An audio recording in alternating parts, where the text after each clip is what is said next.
ஜெபம் செய்யும். எங்கள் அன்பின் பரலோக பிதாவே, கர்த்தராகிய இயேசு கிறிஸ்துவின் மூலமும் மண்டலே வருகிறோம். தந்தையாகிய தேவனே, எங்கள் பிதா குமாரன் பரிசுத்த ஆவியானவரே,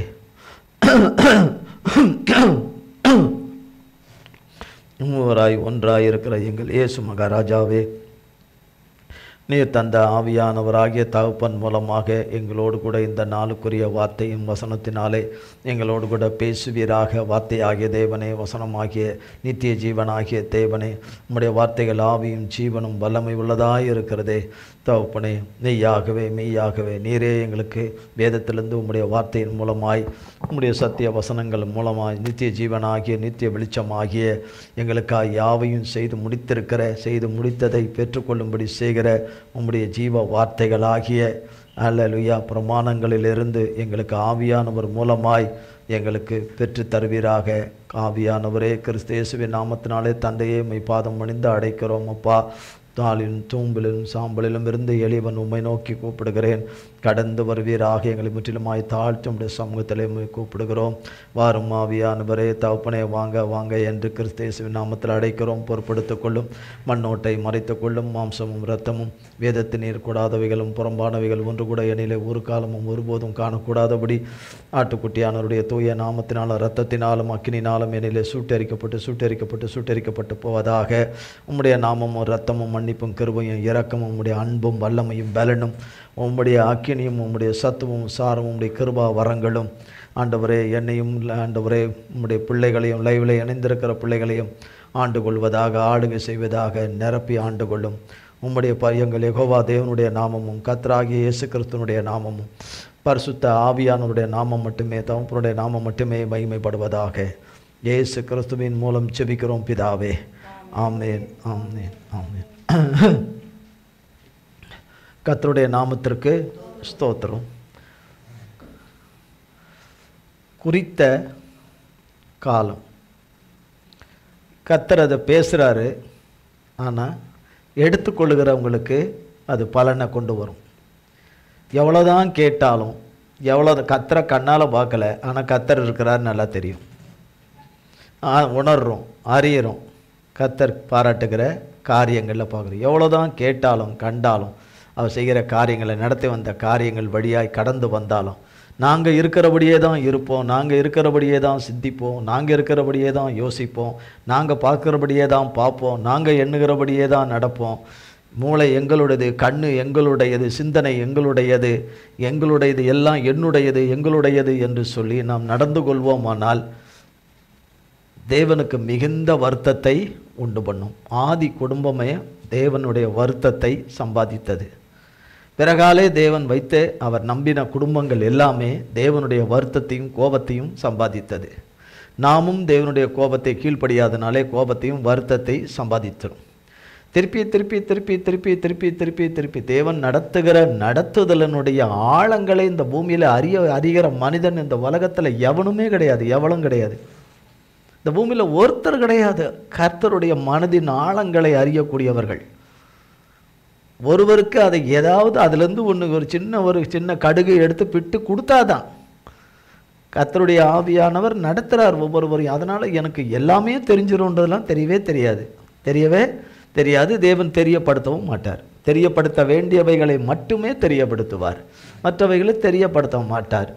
அறிந்து கொள்ள வேண்டிய காலங்களிலே அறிந்து கொள்ளும்படி, உணர்ந்து கொள்ளும்படி செய்வார், பெற்றுக்கொள்ளும்படி செய்வார்.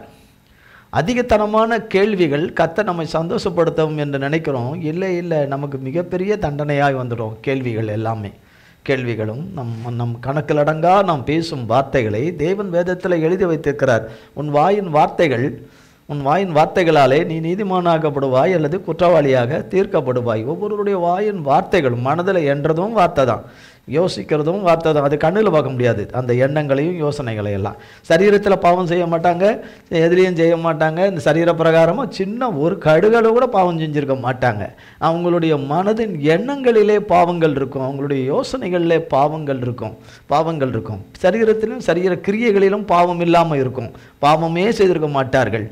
ஆனால் பார்க்கிற பரிசுத்தருடைய கண்களில் தெரியும் ஒவ்வொருடைய சிந்தனைகளை. தேவனை நம்பாமல் இருக்கிறதே பாவம், தேவனை விசுவாசிக்காமல் இருப்பதே பாவம். தேவன் நடத்தி கொண்டு போகிற வழியில் தேவன் பிதாவாகிய தேவன் குமாரனாகிய இயேசு கிறிஸ்துவை வழிநடத்தின விதங்கள் எல்லாமே மகா கொடுமையானது, மகா வேதனைக்குரியது, மகா துன்பம். எனக்கு ஏன் இந்த அவசியம், எனக்கு ஏன் இந்த பாடு? தூரத்துக்கு போட்டிருந்தாருன்னா ஒன்றுமே பண்ண முடியாது. பிதாவாகிய தேவன் குமாரனாகிய இயேசு கிறிஸ்து மறுத்திருந்தார், அதை மறுப்பு தெரிவித்திருந்தார்னா. ஆனால் மறுக்க மாட்டாருங்கிற நம்பிக்கை குமாரன் பேரில் இருந்தது பிதாவுக்கு. அதை அப்படியே அதை சிரமென அதை ஏற்றுக்கொண்டு அவருடைய மனது குளிரும்படி மிகுந்த சந்தோஷத்தினாலே தன் தகப்பன் இருதயம் சந்தோஷத்தினாலே நிரம்பும்படி செய்தது எல்லாம் மகா பாடுகளும் அவமானங்களும் கண்ணீரும் வேதனையும் உபத்திரவமும் தாங்க மாட்டாத வார்த்தைகள். நம்மை போல இருக்கிற மனுஷர்கள் தான், நம்மை போல உள்ளவர்கள் பேசின வார்த்தைகள் தான். அத்தனை வார்த்தைகளை கொட்டி தீத்தார்கள் அவரை. கொட்டு தேளை விட சர்பத்தை விட கொத்துன்னு குத்தினார்கள். அத்தனையும் சகித்தது தகுதியில்லாத நீசர்களும் பாவிகளும் துரோகிகளும் ஆகிய அசுத்தர்களாகிய தேவனுக்கு முதுகை காட்டினவர்களாகிய நமக்காகத்தான். நல்லவர்களுக்கு நல்லவர்கள் உதவி செய்வார்கள், ஆனால் நல்லவர்கள் கெட்டவர்களுக்கு எந்த விதத்தில் உதவி செய்வார்கள்? கர்த்தர் சொல்றார், பூமியில் நல்லவன் என்பவன் ஒருத்தன் கூட கிடையாதுன்னு. என்னையே நல்லவன் என்று சொல்வானேன்னு அவரையும் தாழ்த்திட்டார். என்னையே நல்லவன் என்று சொல்கிற பிதா ஒருவரை தவிர நல்லவர்கள் இந்த உலகத்தில் யாருமே கிடையாது. அப்படி சொல்லிட்டாரே. அப்படி சொல்லிட்ட பிறகு நம்ம வகை பிரிச்சுக்கிட்டு அதை எதில் நம்ம பார்த்து கொண்டே போவோமானால் நம் யாரால் ஆளப்படுறோம், யார் நம்மளை ஆட்கொள்கிறார்கள், யார் நம்மை ஆளுகை செய்கிறார்கள்? எனக்கு சடார்னு வந்துருச்சு, டென்ஷனில் வந்துருச்சு, அதில் வந்துருச்சு, இதில் வந்துருச்சு, அதில் வந்துருச்சுன்னு தேவனுடைய கோபத்தையும் உணர்ச்சியும் ஆட்டினார்கள் எல்லாரும். நம்மை போல தான் நம்மை போல தான் நடந்தார்கள் அந்த காலத்தில் எல்லாரும். ஏசப்பா வந்ததே யாருக்காக? இந்த மனுக்குலத்துக்காகத்தான். மனுக்குலமாகிய பாவிகளாகிய ஆதாம்லேருந்து கடைசி மனுஷன் வரைக்கும் இருக்கிற அத்தனை கீழ்ப்படியாத பிள்ளைகளுக்காகிய நமக்காக தான் வந்தார். கீழ்ப்படுகிற அவர் வந்தார், எல்லாவற்றிலும் கீழ்ப்படுகிறவர் வந்தார், எல்லாவற்றிலும் அடக்க ஒடக்கமாக இருக்கிறவர் வந்தார். ஒரு மனிதன் எப்படி இந்த உலகத்தில் பரிசுத்தமாய் வாழ முடியும் என்பதற்கு அவர் ஒருத்தர் தான் சாட்சி. அவர் தான் வாழ்ந்து காட்டினவர். ஒரு மனிதன் எப்படி வெற்றிகரமாக வாழ முடியும், ஜெயமாக வாழ முடியும் என்பதை அறிந்தவர். இந்த உலகத்தில் என்னென்ன பாடுகள் இருக்குது என்பதையும் அறிந்தவர் அவர் தான். மனுஷன் எப்படி சாத்தான் மூலியமாக எப்படி குத்தி எடுப்பான், ஒவ்வொரு மனுஷனையும் குத்தி எடுப்பாங்கன்னு அவருக்கு மிக நன்றாய் தெரியும். அந்த வழியில் நமக்காக கடந்து சென்று வெற்றி சிறந்தவர். அதனால தான் உலகத்தில் உபத்திரவங்கள் உண்டு, ஆனாலும் திடன் கொள்ளுங்க, நான் உங்களுக்கு ஜெயித்தேன். நீங்கள் பார்க்கறது எல்லாமே மனுஷர் அல்ல, அத்தனையும் சர்ப்பமும் தேளும் ஓநாய்களும். காலையில் கூட அதானே சொன்னார். கேட்குறோம், எல்லாம் கேட்குறோம், ஆனால் ஓனாயாக இருந்துடுறோம். கேட்குறோம், சர்ப்பமாக இருந்துடுறோம். கேட்குறோம், தேளாக இருந்துடுறோம். ஆனால் நம்ம தேளாக இல்லை பார்க்க, ஆனால் தேளாக இருக்கிறோம். கர்த்தராகிய தேவனை உண்மையாய் நம்பியிருக்கிறேன் என்று சொன்னால் நான் இரவும் பகலும் அவரை நோக்கி தான் கூப்பிடுவேன். அவர்கிட்ட இருந்து எனக்கு ஒரு வார்த்தை ஒன்று வந்துருச்சு. அவர் போர்வையில் வந்துடல, அவர் பேரை வச்சு அவர் போர்வையில் ஒரு வார்த்தை வந்தால் அது டூப்பு. அவர் வார்த்தை அவரிடத்துல இருந்து அவர் வார்த்தை ஒரு மனிதனுக்கு வந்துட்டுன்னா அந்த வார்த்தையை அவர் நிறைவேற்றியே தீருவார். நீ சொல்ல மறுத்தாலும் சரி, நீ சொல்லாமல் இருந்தாலும் சரி, நீ மறைச்சாலும் சரி, அது என்ன விதத்தில் அதை நடந்து கொண்டாலும் சரி, கர்த்தரை நம்பி இருக்கிறவனை அவருடைய கிருபை சூழ்ந்து கொள்ளும், அவர் விடுவிப்பார். கேட்குறோம், கொள்கிறோம், எல்லாம் சொல்கிறோம், ஆனால் அடுத்த மணி நேரத்திலேயே நாம் வேறு விதமாக, வேறு இருதயமாக, வேறு மனமாக, வேறு பார்வையாக, வேறே சிந்தனையாக, வேறே எண்ணங்களை உடையவர்களாக, வேறே நாவை உடையவர்களாக, வேறே உதடுகளை உடையவராக மாறி போயிடும். அது தேவனுக்குரியது அல்ல. உண்மையான மனமாற்றம் கிடையாது. அது உண்மையாய் தேவனை சேவிக்கிற சேவகமே கிடையாது. அது உண்மையாய் தேவனை ஆராதிக்கிற ஆராதனையே கிடையாது. தேவனை ஏன் அவ்வளோ கோபப்படுத்தினாங்கன்னா தேவன் கோபத்தில் பேசிடுவார்னு. தேவனுக்கு நியாயம் இருக்கு பேசுறதுக்கு அவர்கிட்ட. அவர் பரிசுத்தர், அவர் குற்றமற்றவர், அவர் பாவம் இல்லாதவர். நமக்காக தான் பாவமானார், சாபமானார். நமக்காக தான் பாவமானார், சாபமானார். எல்லாத்தையும் நம்மளுடைய அத்தனை நோயை, நம்மளுடைய அத்தனை அசுத்தத்தையும், பாவ அசுத்தத்தையும் சிலுவையில் சுமந்து தீர்த்தார். அவர்களை காட்டிலும் நான் நல்லவன், இவர்களை காட்டிலும் நான் நல்லவன் இந்த உலகத்தில் யாருமே கிடையாது. மகா நீதிபரர் ஒரு ஒருத்தர் தான், மகா நீதிமான் ஒருத்தர், அவர் தான் பரிசுத்தர், அவர் ஒருத்தர் தான், ஒருத்தர் தான். சாத்தான் எல்லாரும் கொண்டும் எதை கொண்டும் நெருக்குவான், என்னை நெருக்கிறான் என்னை இந்த நெருக்கத்திலிருந்து விடுவிக்கிற கர்த்தாவே, என்னை விபத்திலிருந்து இந்த நீங்களாக்கி ரட்சிக்கிறவரே, ஆண்டவரே, என் கீழ்ப்படியாமையில் வந்தது 1000 இல்லை 10 கோடி மடங்கு நான் சொல்கிறேன், ஆனால் அதுக்கு கர்த்தர் இறங்காமலாம் இருக்கவே மாட்டார், இறங்கி விடுவிக்காமல் இருக்கவே மாட்டார். அதை நான் எந்த சூழ்நிலையில் சொல்வேன்? துன்பத்தின் உபத்திரவத்தின் முடியாத சூழ்நிலையில் நான் அப்படியெல்லாம் சொல்லக்கூடாதபடி இருக்க செய்யறதுக்கும் கர்த்தரை விட்டு விலகிற செய்யறதுக்கான காரியங்களை எல்லாம் அவன் நடத்துறதுக்கு தேவன் கொஞ்சம் அனுமதித்து பார்க்குறாரு. நீ எப்படி நிற்க மாட்டோன்னு, நிற்காம போயிடுறோம், டொப்புன்னு போயிடுறோம், அடுத்த செகண்டே டொப்புன்னு போயிடுறோம். அறிஞ்சு பேசுகிறவங்களை விட அறிஞ்சு பேசுகிறவங்க தான் எக்கச்சக்கம், அறியாமல் பேசுகிறது கம்மி, அறிஞ்சு பேசுகிறது தான் அதிகம். அப்போ குறித்த காலம் என்று கர்த்தர் பேசுகிறார். ஏதோ ஒன்று பேசுகிறாருன்றது இல்லை. நம்ம எல்லோருக்கும் எல்லாமே ஒரு காரணமாக தான் பேசுவார். ஆசீர்வாதமாக இருக்கணுன்றதுக்காக தான் பேசுகிறாரு, ஆசீர்வாதமாக இருக்கிறதுக்கு தான் பேசுகிறாரு. ஒரு மரம் இருக்குது, ஒரு நல்ல மரம், வளர்ந்த மரம், நல்ல பருமனான மரம், நல்ல ஒரு வைரம் பாஞ்ச ஒரு மரம் தான் ஒரு வீட்டுக்கு வேண்டிய வாசக்காலுகளும் கதவுகளும் செய்வதற்கு, மற்ற ஜன்னல்கள், என்னென்ன வேலைப்பாடுகள் உள்ளதோ, மர வேலைப்பாடுகள், ஒரு வீட்டு உபயோகத்திற்கு, ஒரு ஆஃபீஸ் உபயோகத்திற்கு, மனிதன் வாடக்கூடியதற்கு, குடியேறத்திற்கு, தொழில் செய்வதற்கு, எல்லாவற்றுக்கும் உதவுவதற்கு ஒரு மரம் ஒரு இடத்துல வளருது. மரம் வளருது, அது நேர்த்தியாய் வளர்ந்த ஒரு மரம் வளருது. அதில் பல ஜாதி மரங்கள் இருக்குது. மரம்னா எல்லாம் மரம் இல்லை, ஒரே ஜாதி இல்லை, மரங்களிலே அநேக ஜாதி வகையான மரங்கள் இருக்குது. ஜாதிக்கா மரம் என்று ஒன்று இருக்குது. அதை அழகாக வெட்டி வாசக்கால் செய்யலாம், கதவு செய்யலாம், எல்லாம் செய்யலாம். 2 நாளில் பொழந்துடும், 2 நாளில் பொழந்துக்கிட்டு வந்துடும், 2 நாளில் எல்லாம் பிடுங்கு முண்டு கீழே வந்து விழுந்துடும். விழலைன்னா 10 நாளில் செல்லரிச்சிடும். அதுவும் மரம்தான். சில்லுருட்டுன்றது ஒரு மரம்தான். ஆனால் தேக்க மரங்கள் என்று இருக்குது, ரோஸ் உட்டு என்று இருக்குது, பல வகையான உயர் ரகமானவைகள் இருக்குது.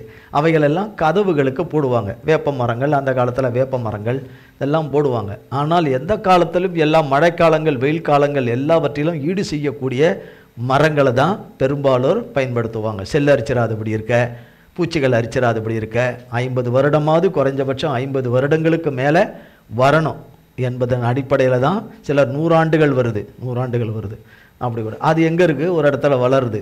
அதை என்ன செய்கிறார்கள்? வருகிறார்கள், பார்க்கிறார்கள், பூ என்று ஊதுகிறார்கள், கீழே உழுது. பூ என்று ஊதுகிறார்கள், கீழே வந்து உழுது. பூ என்று ஊதுகிறார்கள், வண்டி மேலே ஏறிக்குது. பூ என்று ஊதுகிறார்கள், அது 2ஆக புழக்கப்படுது. பூ என்று ஊதுகிறார்கள், அது பிரகாரம் அவர்கள் நினச்ச மணிக்கே அது ஜன்னலாக மாறிடுது, அது நினச்ச மணிக்கே வாசக்காலாக மாறிடுது, நினச்சோன்னே ஒரு கதவாக மாறிடுது. இதெல்லாம் பார்க்குறோம், நம்ம இப்படிலாம் நடக்கிறத பார்க்குறோம். எங்கே பார்க்குறோம்? அறுக்கணும், அது தலையை அறுக்கணும், மேலே இருக்கிற உச்சியை அறுக்கணும், கீழே இருக்கிறத அறுக்கணும். அறுத்து அதை கொண்டு வந்து ஒரு மிஷினில் கொடுத்து என்னென்ன அளவுகோல் இருக்கோ அந்தந்த அளவுகோலுக்கெல்லாம், அது தேவையானவைகளுக்கெல்லாம் அதுவும் ஒரு உயிருள்ள ஜீவன் தான். மரமும் ஒரு ஜீவன் உள்ளது, அதனால தானே வளருது. தேவன் வெளிச்சம் உண்டா கடவுதுன்னு சொன்னால் அந்த வெளிச்சத்தின் ஜீவன் அதுக்குள்ளேயும் இருக்குது, அதுக்குரிய ஜீவன் அதுக்குள்ளே இருக்குது. அப்போ அது நமக்கு ஒன்றும் தெரியல. அது அறுக்கும்போது அது அழுவுறது, வேதனைப்படுறது, அது கஷ்டப்படுறது எதுவுமே நமக்கு தெரியல. எந்த மரமாக என்ன? ஒரு மரம் தானே. உங்களுக்கு தேவை என்ன? வாசல் தானே. உங்களுக்கு தேவை என்ன? வாசகால் தானே. என்ன நீங்கள் ரொம்ப வருஷமாக 100 வருஷமாக உயிரோட கூட இருக்க போகிறீங்க? 10 வருஷம் இருப்பீங்களா? 20 வருஷம் இருப்பீங்களா? போதும் போங்க அப்படின்னு அப்படி யாராவது போடவே மாட்டாங்க, செய்யவே மாட்டாங்க. அந்த மரம் வளர்ந்து வருவதற்கு ஒரு காலம் இருக்கு இல்லையா?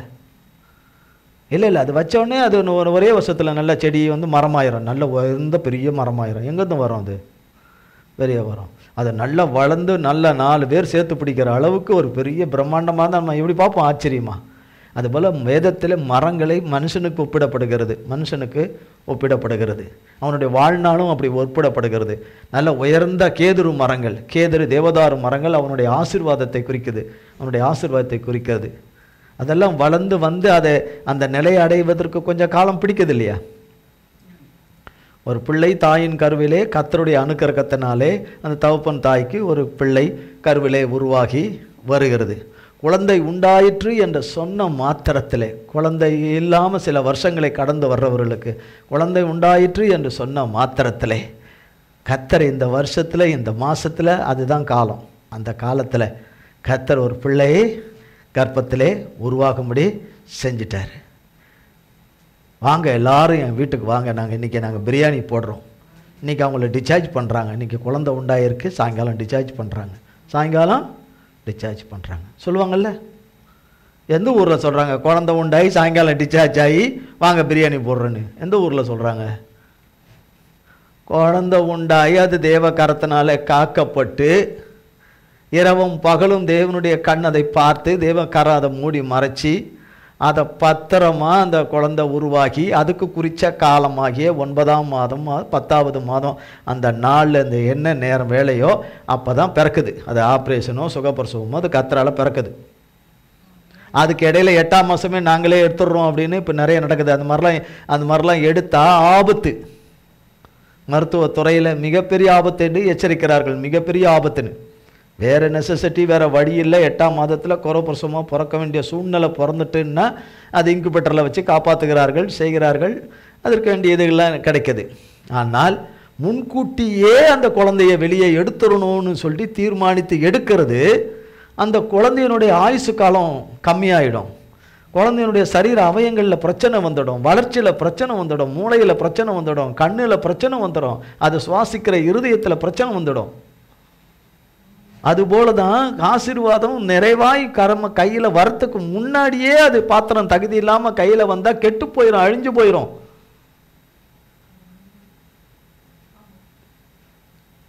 கெட்டு போனாலும் பரவாயில்ல, நீங்கள் முன்னாடியே கொடுங்க. கெட்டு போனாலும் பரவாயில்ல, முன்னாடியே கொடுங்க. கெட்டு போனாலும் பரவாயில்ல, நீங்கள் கொடுக்குற ஆசீர்வாதம் என்னது? கெட்டு போனாலும் பரவாயில்ல, நீங்கள் தருவேன்னு சொன்னீங்களே அது வந்து திருப்பியும் கெட்டு போனாலும் பரவாயில்ல, கொடுங்க முதல்ல கொடுத்து தொலைங்க. அப்படியெல்லாம் மரியாதை இல்லாமல் பேசுகிறோம். கொடுத்து தொலைங்க என்று. கொடுப்பேன் என்று சொன்னவர் கொடுத்துருவார். அவர் ஏமாத்துகிறவர் அல்ல, அவர் மனுஷன் அல்ல, அவர் ஏமாத்துகிறவர் அல்ல, அவர் தேவன் என்று சொல்லப்படுது. என்னையும் சேர்த்தான் சொல்லப்படுது. தேவைகள் அநேகமாக இருக்குது. கர்த்தர் கிருபையாய் பார்க்குறார். குறைவுன்னா குறைவு எதுவுமே இல்லைங்கிறத பார்க்குறாரு. ஆனால் அதை நிறைவாக்கிடுவார். இரக்கமற்றவராய் தொடர்ந்து இருக்க மாட்டார். அவர் இரக்கமற்றவராய், அவர் கருணை செய்யாதவராய், மனம் இறங்காதவராய், கையெடுத்து தூக்கி விடாதவராய் காணப்படுவது எல்லாம் நன்மைக்காக காணப்படுது. என்ன? நாம் செம்மையானவர்களாக, பரிசுத்த செம்மையான வம்சங்களாக உருவாவதற்கு அப்படி நடந்துகிறாரு. சில வேளைகளில் கர்த்தர் அப்படி நடந்துகிறாரு. கேட்கறதுக்கு மனதில்லை. பார்த்தீங்களா? கேட்க மனதில்லை. என்ன வார்த்தைகள் என்னவா இருக்கு? இப்போ எனக்கு மட்டும் இனிப்பா இருக்கா? ஆனால் என்னவா இருக்கு? உடம்புக்கு உங்களுக்கு முடியல. உங்களுக்கு உடம்பு கொஞ்சம் முடியல. ஒருத்தருக்கு உடம்பு முடியல சொல்கிறாங்க. ஒருத்தர்கிட்ட எங்களுக்கு உடம்பு முடியல ஐயா, எனக்கு முடியல ஐயா, அம்மனியே எனக்கு உடம்பு முடியலன்றாங்க. உடனே என்ன சொல்கிறாங்க? சாஸ் எடுத்தாந்து பாட்டிலில் இருந்து சாஸ் எடுத்து டம்ளரில் ஃபுல்லாக ஊற்றி, சாஸ்னா தெரியும் இல்லையா, தொட்டு சாப்பிட்றது, சிவப்பு கலரில் இருக்கும், அதை குடிங்க ஒரு டம்ளர், நல்லா ஆயிடுவீங்க. என்ன ஆயிடுவீங்க? அது நல்ல இனிப்பு, உங்களை நல்லா தூக்கிக்கிட்டு போவோம். எங்கே போவோம் தூக்கிக்கிட்டு? நரகத்துக்கு போவோம் தூக்கிக்கிட்டு. நரகத்துக்கு போவோம் தூக்கிக்கிட்டு. உடம்பு நல்லா இல்லைன்னா கஷாயம் குடியும்பாங்க. ஒரு குழந்தை பிறந்தவங்களுக்கு கொஞ்ச நாள் கழிச்சிட்டாங்க மருந்து குழம்பு வச்சு தரேன்றாங்க. ஏன்? அவங்க ஆரோக்கியம் ஆகணும். அந்த தாய் வயிற்றில் இருக்கிற இதெல்லாம் புண்ணாக இருக்கும், ரணமாக இருக்கும், அது கொஞ்சம் நல்லா இருக்கணும்ன்ட்டு. என்ன, அந்த பிறந்த குழந்தைக்கு கொண்டு போய் மருந்து குழம்பு கொடுத்தா அதுவும் பறந்துடும். தாய்க்கு தான் கொடுப்பாங்க, அது தாய்க்கு தான் கொடுப்பாங்க. கஷாயம் கஷாயம் கொடுக்குது. உடம்பு சரியாதவங்க என்ன சொல்கிறாங்க? கஷாயம் நான் குடித்தேங்க, கொஞ்சம் கஷாயம் குடித்தேங்க. சாராயம் குடித்தேன் நான் சொல்கிறாங்க. அவங்க வேற வழியில் நடக்கிறவங்க, கெட்ட வழியில் நடக்கிறவங்க, தங்க வேற வகையில் சரீரத்தை கெடுத்துக்கொள்றவங்க. அப்போ எல்லாமே தேவன் சொல்கிறது எல்லாமே நல்ல மருந்துக்காக நாம் ஆவி ஆத்துமா குணமடைய, நம்ம வழிகள் நம்மை நடத்தி வருகிற வழியெல்லாம் குணமடைய, வர வழியில் குணமடைய. வழியில் முள்ளு குத்திருச்சு, உன்னால தான் குத்திருச்சு, உன்னால தான் குத்திருச்சு, உன்னால தான் உன்னால தான் குத்திருச்சு, உன்னால தான் குத்திருச்சுன்னே சொல்லிட்டு இருந்தா என்னைக்கு குணமாகும்? உன்னால தான், என்னால தான், உன்னால தான், என்னால தான், உன்னால தான், என்னால தான். இப்போ தெருவில் ஒரு 2 இருக்கு. தெருவில் நிறைய கத்திக்கினே பின்னாடியே ஓடி வரும், வாலாட்டின்னு ஓடின்னு வரும். சிலது நம்பி அதை போய் நீங்கள் தடவை போட்டிங்கன்னா பவுன்னு பிடிச்சிச்சுன்னா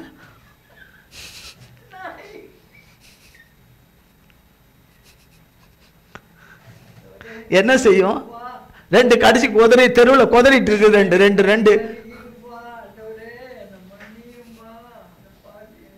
2 குதிரிட்டு இருக்கு. 2-3 குதிரிட்டு கிடக்குதுங்க. 2 அதுக்கு ஒரு பேரை சொல்றாங்க. அந்த மிருகத்துக்கு ஒரு பேரை சொல்றாங்க. பிறண்டுகிட்டு இருக்குது. நீங்க கிட்ட போய் உனக்கு சமாதானம் சொல்றேன், 3 பேரும் சமாதானமா பிரிஞ்சிருங்கன்னு போய் அந்த மிருகத்துக்கிட்ட சொன்னீங்கன்னா வாழை தூக்கிக்கிட்டு இப்படி இப்படி ஆட்டாத சூழ்நிலை அது. அது என்ன மிருகன்னு தெரியல உங்களுக்கு. தெருவில் எல்லாம் பார்க்கலாம், நீங்க தெருவில் வீட்டுல எல்லாம் பார்க்கலாம். அது கிட்ட போய் நீங்க ஏதாவது பேசினீங்கன்னா 3 திருப்பிக்குச்சின்னு வச்சுக்கோங்க, நீங்க எங்க இருப்பீங்க?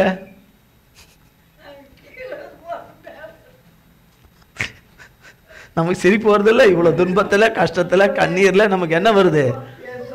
யோசித்து பாருங்க. பெரட்டி எடுத்துரும். என்ன சொல்லுவீங்க? இந்த நாளே சரியில்லை, இந்த நேரமே எனக்கு சரியில்லை, இன்னைக்கு பிறந்த நேரமே எனக்கு சரியில்லை அப்படின்னு சொல்லுவோம். அதனால அப்படிப்பட்டது அது தேவனை அறியாதது, தேவனை அறியாதது. அப்போ அறிந்தவர்கள் கொண்டு வந்து போடுவான் சாத்தான். கரெக்டாக இன்னைக்கு இந்த நாள், இந்த நேரம், இந்த நாளில், இந்த கிழமையில் கொண்டு வந்து போடு உள்ளன்னு வாங்கின உடனே அந்த வார்த்தையை, அவன் கொடுக்குற வார்த்தையை வாங்கின உடனே நாம் தேவனோடு இருக்க மாட்டோம், சாத்தானோட தான் இருப்போம். சாத்தான் மனுஷர்கள் மூலமாக, சாத்தானுடைய மனுஷர்கள் மூலமாக, இன்னைக்கு தான் செல்போன் தானே எல்லாத்துக்கும், வந்த உடனே அவன் கைப்பா ஏற்கனவே இருக்கிற ஆற்றான் வச்சு முத்தமாக வச்சு ஆட்டி எடுத்துடுவான். அவனுக்கு தெரியும் பூமியில் மனுஷன்கள் தேவன் ரட்சகர் வேணும், மீட்பர் வேணும், விடுவிக்கிறவர் வேணும், மன்னிக்கிறவர் வேண்டும், இந்த பூமியில் பாவத்தை மன்னிக்கிறவர் வேண்டும் என்று பூமியில் ஒருத்தனும் கேட்டதில்லைன்னு அவருக்கு நல்லா தெரியும். சாத்தானுக்கு கேட்டதே இல்லை. கேட்க தெரியாத போதே, கேட்க அறியாது இருக்கும் போதே, கேட்க மனதில்லாது இருக்கும் போதே, கேட்க முடியாத குருட்டாட்டத்தில் பாவத்தினுடைய அந்த கவர்ச்சிக்குள்ள அப்படியே உள்ள மனுஷன் ஊறுகாயா ஊறிக்கொண்டிருக்கிற வேலை கொண்டில்லை பல விதத்தில் அவன் விடுவிக்கிறதுக்கு அவன் பலதை தேடி போய் கொண்டிருந்த வேலையிலே பிதாவாகிய தேவன் இதெல்லாம் நடப்பதற்கு முன்பதாகவே தம்முடைய குமாரனை ஏற்படுத்திட்டார். மன்னிக்கிறதுக்கு ஏற்படுத்திட்டார். அப்போ உலகத்தின் கடைசி மனுஷன் வரைக்கும் ரத்தம் சிந்தணும். பாவத்தை மன்னித்து ரத்தம் சிந்தி மரணத்தை தேவன் அழிக்கணும். மரணத்தை சம்பாதிச்சது நாம தான். ஆனால் அந்த மரணத்தையும் சாபத்தையும் தரித்திரத்தையும் கடனையும் பாவக்கடனையும் பொருளாதார கடனை எல்லாம் அடைச்சி தீக்கிறது கர்த்தர் தான். யார் தான்? கர்த்தர். அவருக்கு பல கோடி வழிகள் இருக்கு. அவருக்கு எத்தனை வழிகள் இருக்கு?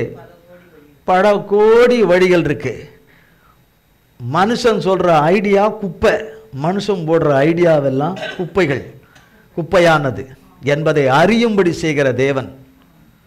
உன் ஞானம், உன் புத்தி எல்லாமே குறைவுள்ளது, அது என்னைக்கும் ஒரு நாள் சிக்கும். ஆனால் நானோ உனக்கு செய்கிற காரியமோ நிலை நிற்க செய்கிற தேவன். அவருடைய அனந்த ஞானமும் நடத்துதலும் கிரியைகளையும் ஒரு மனிதனாலும் கண்டுபிடிக்க முடியாது. பைபிளில் போட்டிருக்கா? அப்படி பைபிளில் போட்டிருக்கா? பிரசங்கியின் புஸ்தகம்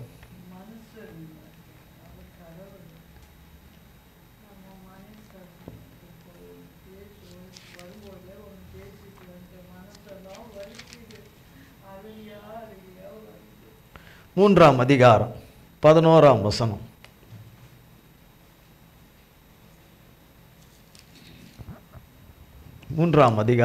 அவர் சகலத்தையும் அதினதின் காலத்திலே நேர்த்தியாக செய்திருக்கிறார், உலகத்தையும் அவர்கள் உள்ளத்திலே வைத்திருக்கிறார். ஆதலால் தேவன் ஆதி முதல் அந்த மட்டும் செய்து வரும் கிரியையை மனுஷன் கண்டுபிடியான். ஆதி முதல் செய்து வருகிற கிரியைகளை மனுஷன் என்ன செய்ய மாட்டான்? கண்டுபிடிக்கவே. கண்டுபிடிச்சிட்டானா அவனும் தேவனாயிடுவானே. கண்டுபிடிக்க முடியாது. மனுஷன்தான், மண்ணு தான், கந்திக்க முடியாது என்று சொல்றார். அப்போ நேர்த்தியாக செய்து வைத்திருக்கிறார்.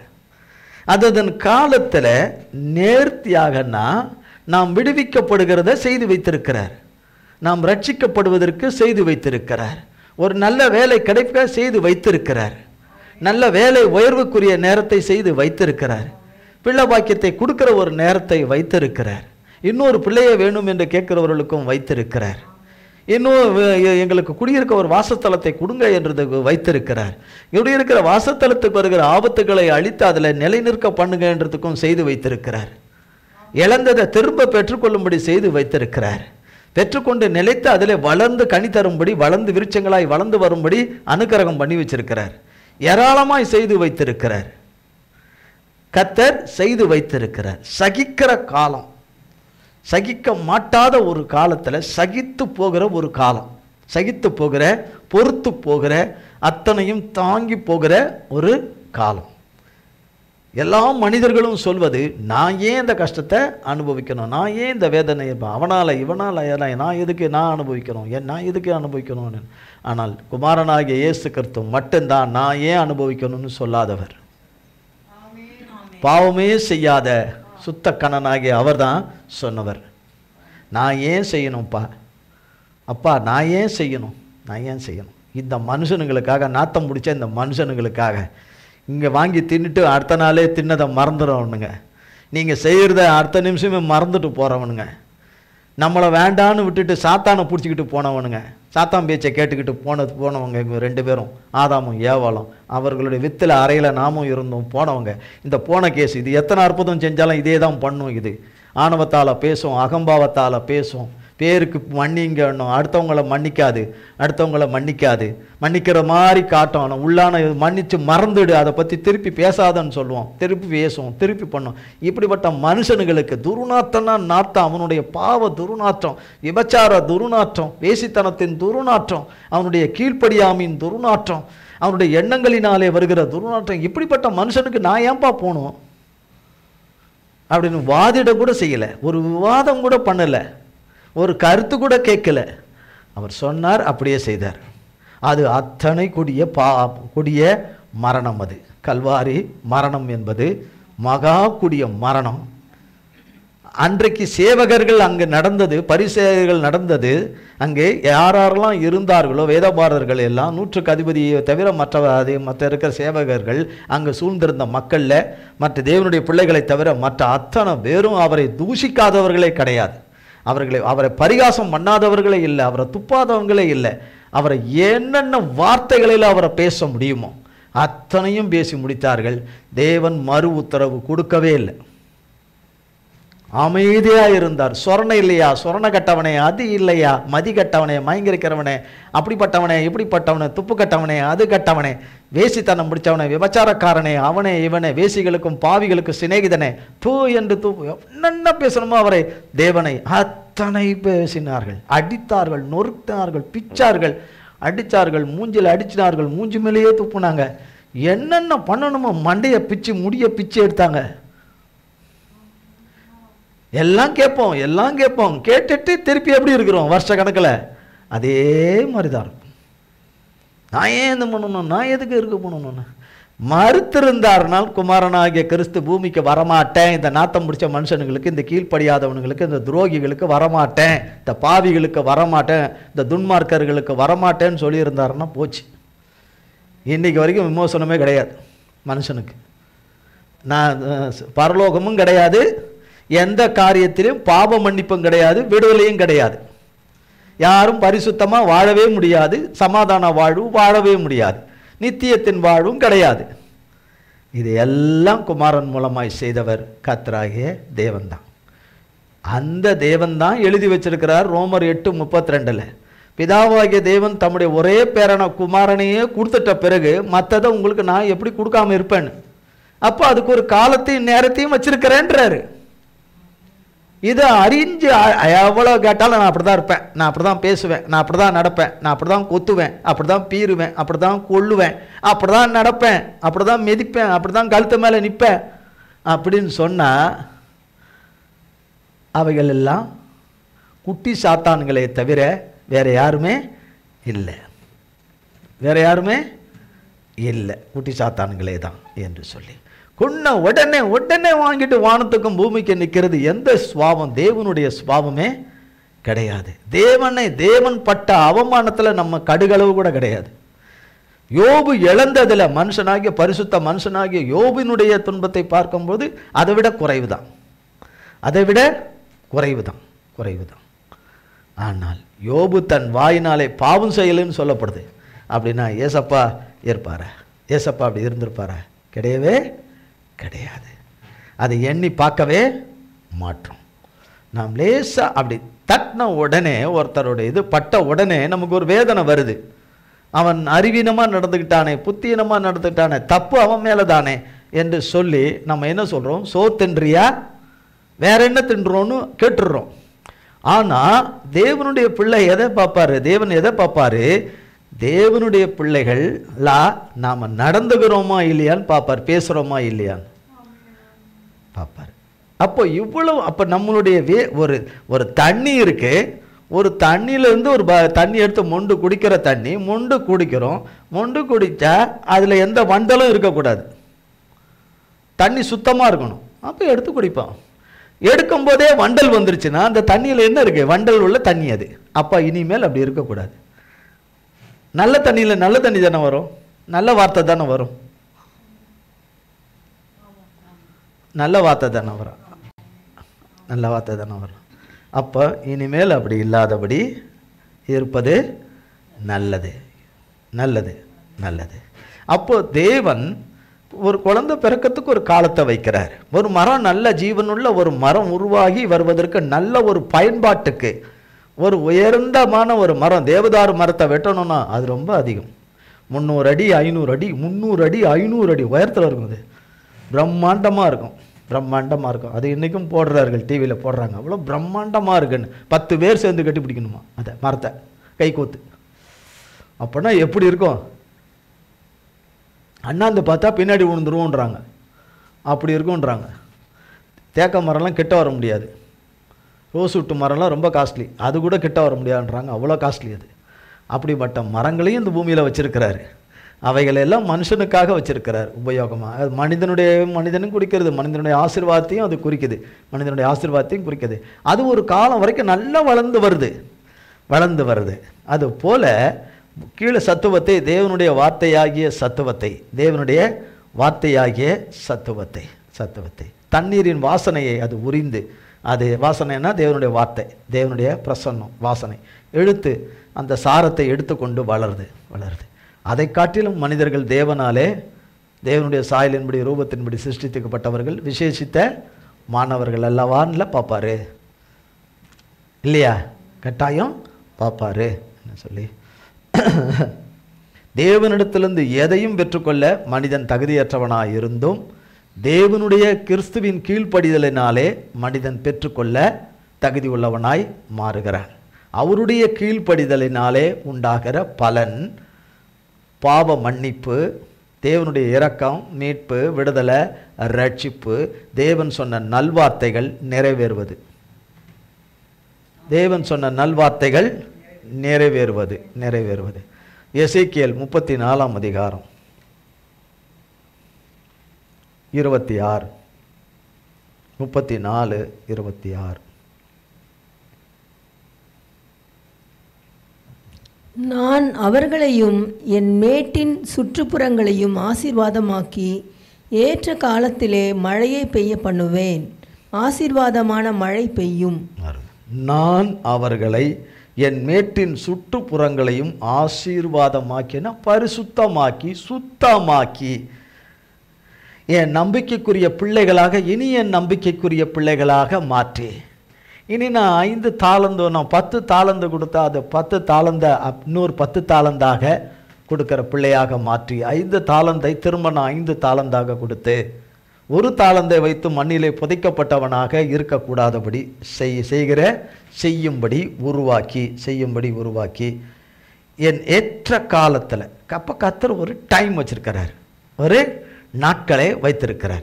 அந்த நாளிலே நான் மழையை பெய்ய பண்ணுவேன். என்ன மழை? அது ஆசீர்வாதமான மழை. வெறும் பணத்தை மட்டும் குறிக்கிறது இல்லை, சகல விதத்தையும் குறிக்கிற ஒரு வார்த்தை இது. ஏற்ற காலத்தில் மழையை பண்ணுவேன். அது ஆசீர்வாதமான மழை. அது ஆசீர்வாதமான மழை. இந்த மழைக்கும் உலகத்தில் பெய்கிற மழைக்கும் வித்தியாசம் இருக்குது.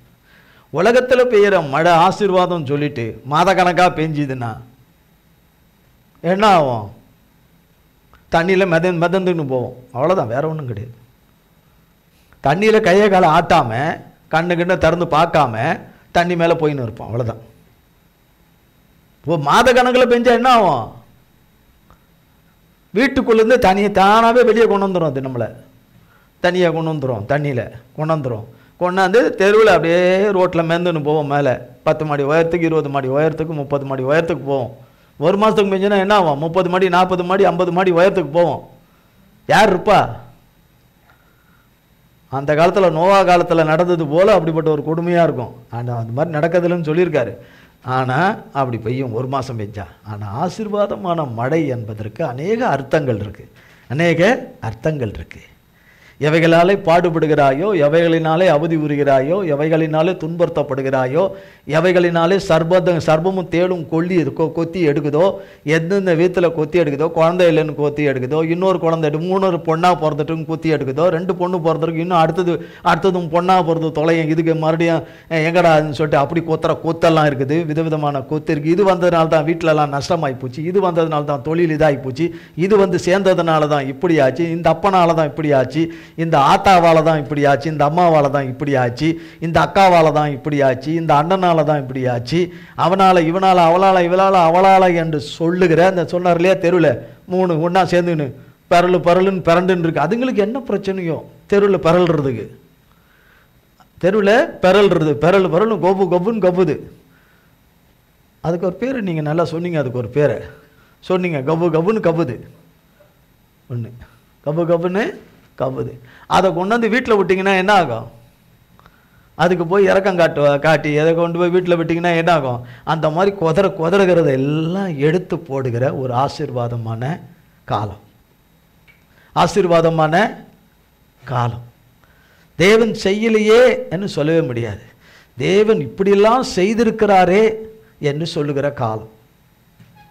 தேவன் இப்படியெல்லாம் நன்மையை பாராட்டியிருக்கிறாரே, இரக்கத்தை பாராட்டியிருக்கிறாரே என்று சொல்லிட்டு பிரச்சனையை அழித்து போடுகிற காலம். பிரச்சனைகளை அழித்து போடுகிற காலம். சத்ருவின் கிரியைகள் அந்த எல்லையிலேயே இல்லாதபடி சத்துருக்களை துரத்தி அழித்து போடுகிற காலம்தான் ஆசீர்வாதமான மழை.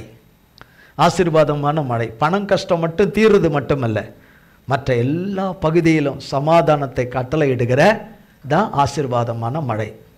இளைப்பாறுதலை கட்டளையிடுகிறது தான் ஆசீர்வாதமான மழை. யோபுல ஒரு வார்த்தை கடந்த சில வாரங்களுக்கு முன்பு சொல்லப்பட்டது. யோபு சொல்லுகிறார், உம்மை குறித்து கேள்விப்பட்டேன், இப்போ என் கண்ணு பார்க்குதுன்னு சொன்னார். யோபு 42ஆம் அதிகாரத்தில் சொல்கிறார், உம்மை குறித்து கேள்விப்பட்டேன், இப்போ என் கண்ணு. இப்போ ஆண்டவருடைய வார்த்தையை நம்ம நிறைய கேள்விப்படுறோம், கேட்குறோம், ஆண்டவர் வார்த்தையை கேட்குறோம். ஆனால் நம்ம கண்ணு இன்னும் பார்க்கலை. நம்ம கண்ணு இன்னும் அவர் சொன்னதை பார்க்கலை. அவர் நமக்கு வாக்கு பண்ணினதை பார்க்கலை. அவர் கொடுத்த வாக்கு தத்தத்தின் ஆசீர்வாதத்தை பார்க்கலை. அவர் மன்னிச்சு இறங்குவேன்றதை பார்க்கலை. அவர் மீட்பேன், விடுவிப்பேன், ரட்சிப்பேன், நன்மை செய்வேன், உன்னை பாடாய்படுத்துகிற பாடுகளிலிருந்து நீக்குவேன், உன்னை சாபத்திலிருந்து நீக்குவேன், தலைமுறை சாபத்திலிருந்து நீக்குவேன், என் ரத்தத்தினால உன்னை மன்னிச்சு கழுவி எடுத்து உனக்கு இளைப்பாறுதலை கட்டளையிடுவேன், உன் எல்லையிலையும் உனக்குள்ள சத்துருக்களை இல்லாதபடி பிடுங்கி போட்டுருவேன், வேரோட பிடுங்கி அழிச்சு போட்டுருவேன், என் நாமத்தினால என் பட்டய என்னுடைய அக்கினினால் அழிச்சு போட்டுருவேன் என்று வாக்கு பண்ணின தேவன். அதெல்லாம் நிறைவேறணும்னா அதை நிறைவேறணும். அப்போ நீர் இதெல்லாம் சொல்லியிருக்கிறீர், பொய் சொல்ல தேவன் அல்ல, மணிமாற மனுபத்திரம் அல்ல, சொல்லியும் செய்யாதிருப்பீரோ, வசனத்தும் நிறைவேற்றாதிருப்பீரோ சொல்லியிருக்கீங்களே. நான் நிச்சயமாக செய்வேன்னு சொன்னீங்களப்பா, சொன்னீங்களே. நீங்கள் சொன்னதை என் காது கேட்டுச்சே, நீங்கள் சொன்னதை என் காது கேட்டுச்சே. ஆனால் என் கண்ணு இன்னும் பார்க்கலையே. நான் பார்க்க வேண்டிய விதத்தில் ஒன்றும் பார்க்கணும் இல்லை. நானும் எல்லாம் வேண்டாதவங்க சொல்கிறதெல்லாம் பார்த்துக்கணும், வேண்டாத சொல்கிறதெல்லாம் தலைக்குள்ளே வச்சுக்கணும், ஓட்டிக்கணும். அதையே சொல்லி நம்மளை ஒரு வண்டி ஓட்டிக்கிட்டு அங்கேயே வண்டி ஓட்டிக்கிட்டு இங்கே நீ முன்னேறி வரவே வராத. கர்த்தரை நம்புகிற நம்பிக்கையும் விசுவாசமும் குறித்து கர்த்தர் நிறைய இடத்துல சோர்ந்து போகாமல் எப்பொழுதும் ஜெபம் பண்ணுங்க. அநீதி உள்ள ஒரு நியாயாதிபதி இருந்தான், அவன்கிட்ட ஒரு விதவை வந்தா, அவன் செய்யவே மாட்டான். எந்த இறக்கம் காட்டி ஒரு கடுகு கூட அவன் கையிலேருந்து எடுத்து கொடுக்க மாட்டான், எதுவுமே செய்ய மாட்டான், நீதி நியாயம் செய்ய மாட்டான், 10 பைசா கொடுத்து உதவவும் மாட்டான், ஒத்தாசை பண்ண மாட்டான். என்ன தெரிஞ்சு அந்த இடத்துல போய் இவன் நித்தமும் என்னை தொல்லைப்படுத்தாமல் இருக்கிறதுக்கு இவளுக்கு நான் செய்கிறேன்னு செஞ்சிட்டான் என்று ஏசாமி சொல்கிறார். லூக்கா 18:1-7 சொல்கிறார். லூக்கா 18:1-7 அநீதி உள்ள நியாயாதிபதியே அப்படி சொல்லிட்டான். நித்தமும் வந்து என் வாசப்படி நித்தம் தொல்லை கொடுத்து கொள்ளாதபடி நான் இவளுக்கு இறங்கி நன்மை செய்திருவேன்னு செய்கிறான் அப்படின்றார். சரி, அப்போ நீதி உள்ள நியாயாதிபதி ஒருத்தர் இருக்கிறார். அவர்கிட்ட நீ நித்தமும் நின்று இரவு மகளும் காத்தறியா, உனக்கு அவர் செய்யாமல். அவர் அநீதி உள்ள நீதிபதி இல்லை, அவர் நீதி உள்ள நியாயாதிபதி. அது ஏசாமியை குறித்து தான் அங்கே சொல்கிறாங்க. அநீதி உள்ள ஏசாமி இல்லை, ஏசாமியை குறித்து தான் ஏசாமியும் ஓமையை சொல்கிறார். நீதி உள்ள நியாயாதிபதி ஏசாமி. அவர் உனக்கு செய்யாமல் இருப்பார், அவர் உனக்கு சீக்கிரத்தில் செய்வார். அந்த அவர் சொல்கிறாரு, அதுக்கு ஒரு காலத்தை குறித்து வச்சிருக்கிறாரு, அதுக்கு ஒரு நேரத்தை, அதுக்கு முன்னாடி போட்டு நீ அதுக்கு சாத்தான் ஏஜென்ட்டாக இருந்து சாத்தானுடைய ஏஜென்ட்டுகளாக இருக்கிறதுக்கு பஞ்சமே கிடையாது. சாத்தானுடைய ஏஜென்ட்டுகளாக இருந்து தேவன் கொஞ்சுகிற, தேவனாலே கொஞ்சப்படுகிற பிள்ளையாக நினைக்கிறார்கள். தேவனால் கொஞ்சப்படுகிற பிள்ளைகள் இல்லை, தேவன் பிச்சு எடுக்க போகிற பிள்ளைகளாக மாறிப்போனார்கள். அதுக்கும் நாளும் வேலையும் வச்சிருக்கிறார். வரம்பி மீறி போகிறவர்கள், எல்லையில்லாத வார்த்தையில உச்ச நிலைக்கு போகிறவர்களுக்கு வச்சிருக்கிறார். அடாவடித்தனமாக நடக்கிறவர்கள், மகாந்த அடாவடித்தனமாய் பேசுகிறவர்கள், தாங்கள் பேசுகிறது சொல்றது என்றது எல்லாம் சரி என்ற போர்வையில் சாத்தான் கொடுத்துருக்கிற எண்ணத்தில் மிதமிஞ்சி போகிறவர்களுக்கு வச்சிருக்கிறார். அதுக்கு ஒரு நாளையும் வேலையும் வச்சிருக்கிறார். கர்த்தராகிய தேவன் வச்சிருக்கிறார். பாருங்க, மத்தேயு எழுதின சுவிசேஷம் 27ஆம் அதிகாரம்.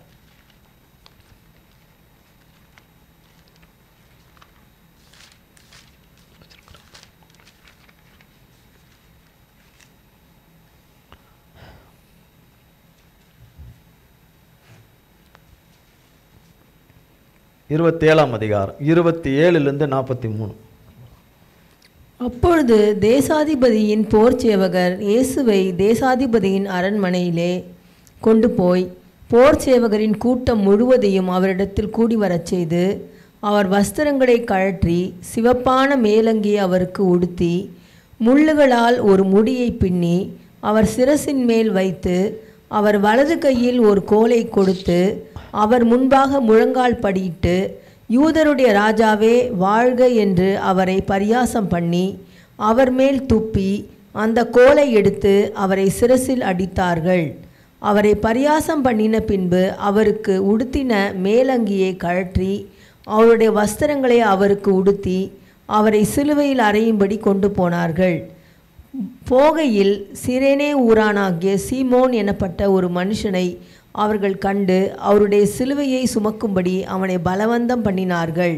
கபாலஸ்தலம் என்று அர்த்தம் கொள்ளும் கொல்கதா என்னும் இடத்துக்கு அவர்கள் வந்தபோது கசப்பு கலந்த காடியை அவருக்கு குடிக்க கொடுத்தார்கள். அவர் அதை ருசி பார்த்து குடிக்க மனதில்லாதிருந்தார். அவரை சிலுவையில் அறைந்த பின்பு அவர்கள் சீட்டு போட்டு அவருடைய வஸ்திரங்களை பங்கிட்டு கொண்டார்கள். என் வஸ்திரங்களை தங்களுக்குள்ளே பங்கிட்டு என் உடையின் பேரில் சீட்டு போட்டார்கள் என்று தீர்க்கதரிசியால் உரைக்கப்பட்டது நிறைவேறும்படி இப்படி நடந்தது. அவர்கள் அங்கே உட்கார்ந்து அவரை காவல் காத்து கொண்டிருந்தார்கள். அன்றியும் அவர் அடைந்த ஆக்கினையின் முகாந்திரத்தை காண்பிக்கும் பொருட்டு இவன் யூதருடைய ராஜாவாகிய இயேசு என்று எழுதி அவர் சிரசுக்கு மேலாக வைத்தார்கள். அப்பொழுது அவருடைய வலது பக்கத்தில் ஒருவனும் அவருடைய இடது பக்கத்தில் ஒருவனுமாக 2 கள்ளர் அவரோடே கூட சிலுவைகளில் அறையப்பட்டார்கள். அந்த வழியாய் நடந்து போகிறவர்கள் தங்கள் தலைகளை துலுக்கி, தேவாலயத்தை இடித்து 3 நாளைக்குள்ளே கட்டுகிறவனே, உன்னை நீயே ரட்சித்துக்கொள், நீ தேவனுடைய குமாரனானால் சிலுவையிலிருந்து இறங்கி வா என்று அவரை தூஷித்தார்கள். அப்படியே பிரதான ஆசாரியரும் வேத பாரகரும் மூப்பரும் பரியாசம் பண்ணி, மற்றவர்களை ரட்சித்தான், தன்னைத்தான் ரட்சித்து கொள்ள திராணி இல்லை. இவன் இஸ்ரவேலின் ராஜாவானால் இப்பொழுது சிலுவையிலிருந்து இறங்கி வரட்டும், அப்பொழுது இவனை விசுவாசிப்போம். தன்னை தேவனுடைய குமாரன் என்று சொல்லி தேவன் மேல் நம்பிக்கையாயிருந்தானே, அவர் இவன் மேல் பிரியமாயிருந்தால் இப்பொழுது இவனை ரட்சிக்கட்டும் என்றார்கள். பாருங்க, அவ்வளோதான். 43 குட் ஃப்ரைடேயில் சொல்ல வேண்டியதுன்னு நினைக்க வேணாம். இது எப்போவும் சொல்லணும். சிலுவை மரணம் உயிர்த்தெழுதல் என்பது ஒவ்வொரு உள்ளத்துக்குள்ளே எப்பொழுதும் இருக்கணும். அதனால தான் அடிக்கடி பிரசங்கத்திலையும் சரி, ஸ்தோத்திர பலியிலையும் சரி, ஜபத்திலையும் சரி, இதை அவ்வப்போது இது சொல்லிக்கொண்டே ஆவியானவராலே உந்தப்பட்டு இது சொல்லப்பட்டு கொண்டே வருது. ஸ்தோத்திரம் நிறைய சொல்லுவோம். ஆனால் பிதாவாகிய தேவன் குமாரனை இந்த உலகத்துக்கு அனுப்புனதுக்காக ஸ்தோத்திரம். குமாரன் அதை ஏற்றுக்கொண்டு அதுக்கு சரின்னு சொன்னதுக்கு ஸ்தோத்திரம். அதற்கு அப்படியே அவருடைய மனதுக்கு ஏற்றபடியே கீழ்ப்படிந்து இந்த உலகத்துக்கு அவர் வந்ததுக்காக ஸ்தோத்திரம். இந்த உலகத்தில் வந்து அவர் மனிதனாய் பரிசுத்த வித்தாய் பரிசுத்த ஆவியானவராலே நிறைந்த பரிசுத்த தேவன் நமக்காக பிறந்ததுக்காய் ஸ்தோத்திரம். இந்த பூமியிலே அவர் செய்ய வேண்டிய கடமைகளெல்லாம், தன் பெற்றோருக்கு செய்ய வேண்டிய கடமையெல்லாம் அவர் இந்த உலகத்தில் எப்படி இருக்கணுமோ, ஒரு மகன், ஒரு மூத்த மகன் எப்படி இருக்கணுமோ குடும்பத்துக்கு, அப்படியே கர்த்தருக்கு உகந்த மகன் எப்படி இருக்கணுமோ அப்படி மனுஷ ரீதியாகவே 30 வருடங்கள் இருந்தது செய்ததற்காய் ஸ்தோத்திரம். 3 ஆண்டுகால ஊழியங்களை நமக்காக அவர் செய்ததுக்காய் ஸ்தோத்திரம். தகுதியில்லாத நமக்கு அவர் சிலுவையிலே பிதாவின் சித்தத்தின்படி தன்னையே தத்தம் பண்ணதுக்காக, தன்னையே அப்படி கொடுத்ததுக்காய் ஸ்தோத்திரம். தன்னையே பிட்க கொடுத்ததுக்காக. ஏன் அடி போடணும், நான் ஏன் திட்டு போடணும், நான் ஏன் இது பண்ணணும், நான் ஏன் இது பண்ணணும், நான் ஏன் இது பண்ணணும், நாயன்னிங்கன்னா அந்த வார்த்தை அதில் வந்துடும். அதில் அந்த தெருவில் 3 போடுற சண்டை போடுற அந்த வார்த்தை இதில் வந்துடும். நாயன் நீங்கள் அதையே கொஞ்சம் அதிகமாக சொல்லிட்டு வாங்க, அந்த வார்த்தை அதுக்குள்ளே வந்துடும். அது என்ன வார்த்தையோ அதில் வந்துடும். அதில் சொல்லிகிட்டே வாங்க, கொஞ்சம் அதிகமாக சொல்லிகிட்டே வாங்க, அந்த வார்த்தை அதில் வந்துடும். அந்த வார்த்தை அதில் வந்துடும். அப்புறம் நாயன் என்ன போட்டுன்னு சொல்லிட்டு, அப்போ நெருக்குகிற ஓநாய்கள் பட்சிகள் வரத்தான் செய்யும். ஆபிரகாம் பலி செலுத்தும் போது கர்த்தராகிய தேவன் தான் சொன்னார், இது பண்ணு, அதை பண்ணு, இதெல்லாம் செய்யுன்னு. எல்லாமே அவர் கர்த்தர் சொன்னபடி தான் செஞ்சார். செஞ்ச உடனே வரலாம்ல. அவன் என்ன ஆவான் ஆபிரகாம்? ஒரு ரத்த வாடை இருந்தால் எல்லா மிருகம் வருமே, ஜந்துக்கள் வருமே, அதுவும் காட்டுப்பகுதியில் கண்டிப்பாக வருமே. எல்லாமே அந்த ரத்த வாடைக்கு எங்கே இருந்தாலும் வந்துடும். தேவனுக்கு தெரியாதா? சகலத்தையும் உண்டாக்கினவர், மனுஷனுக்கு முன்னாடி மிருகத்தை உண்டாக்குனவருக்கு தெரியாதா?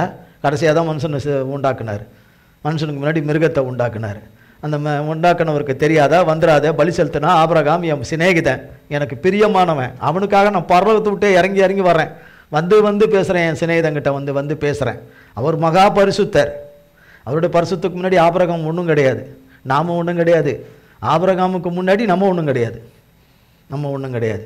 அப்படி செஞ்சுட்டு வேணுனே காலதாமதமாக வராரு. வேணுனே காலதாமதம்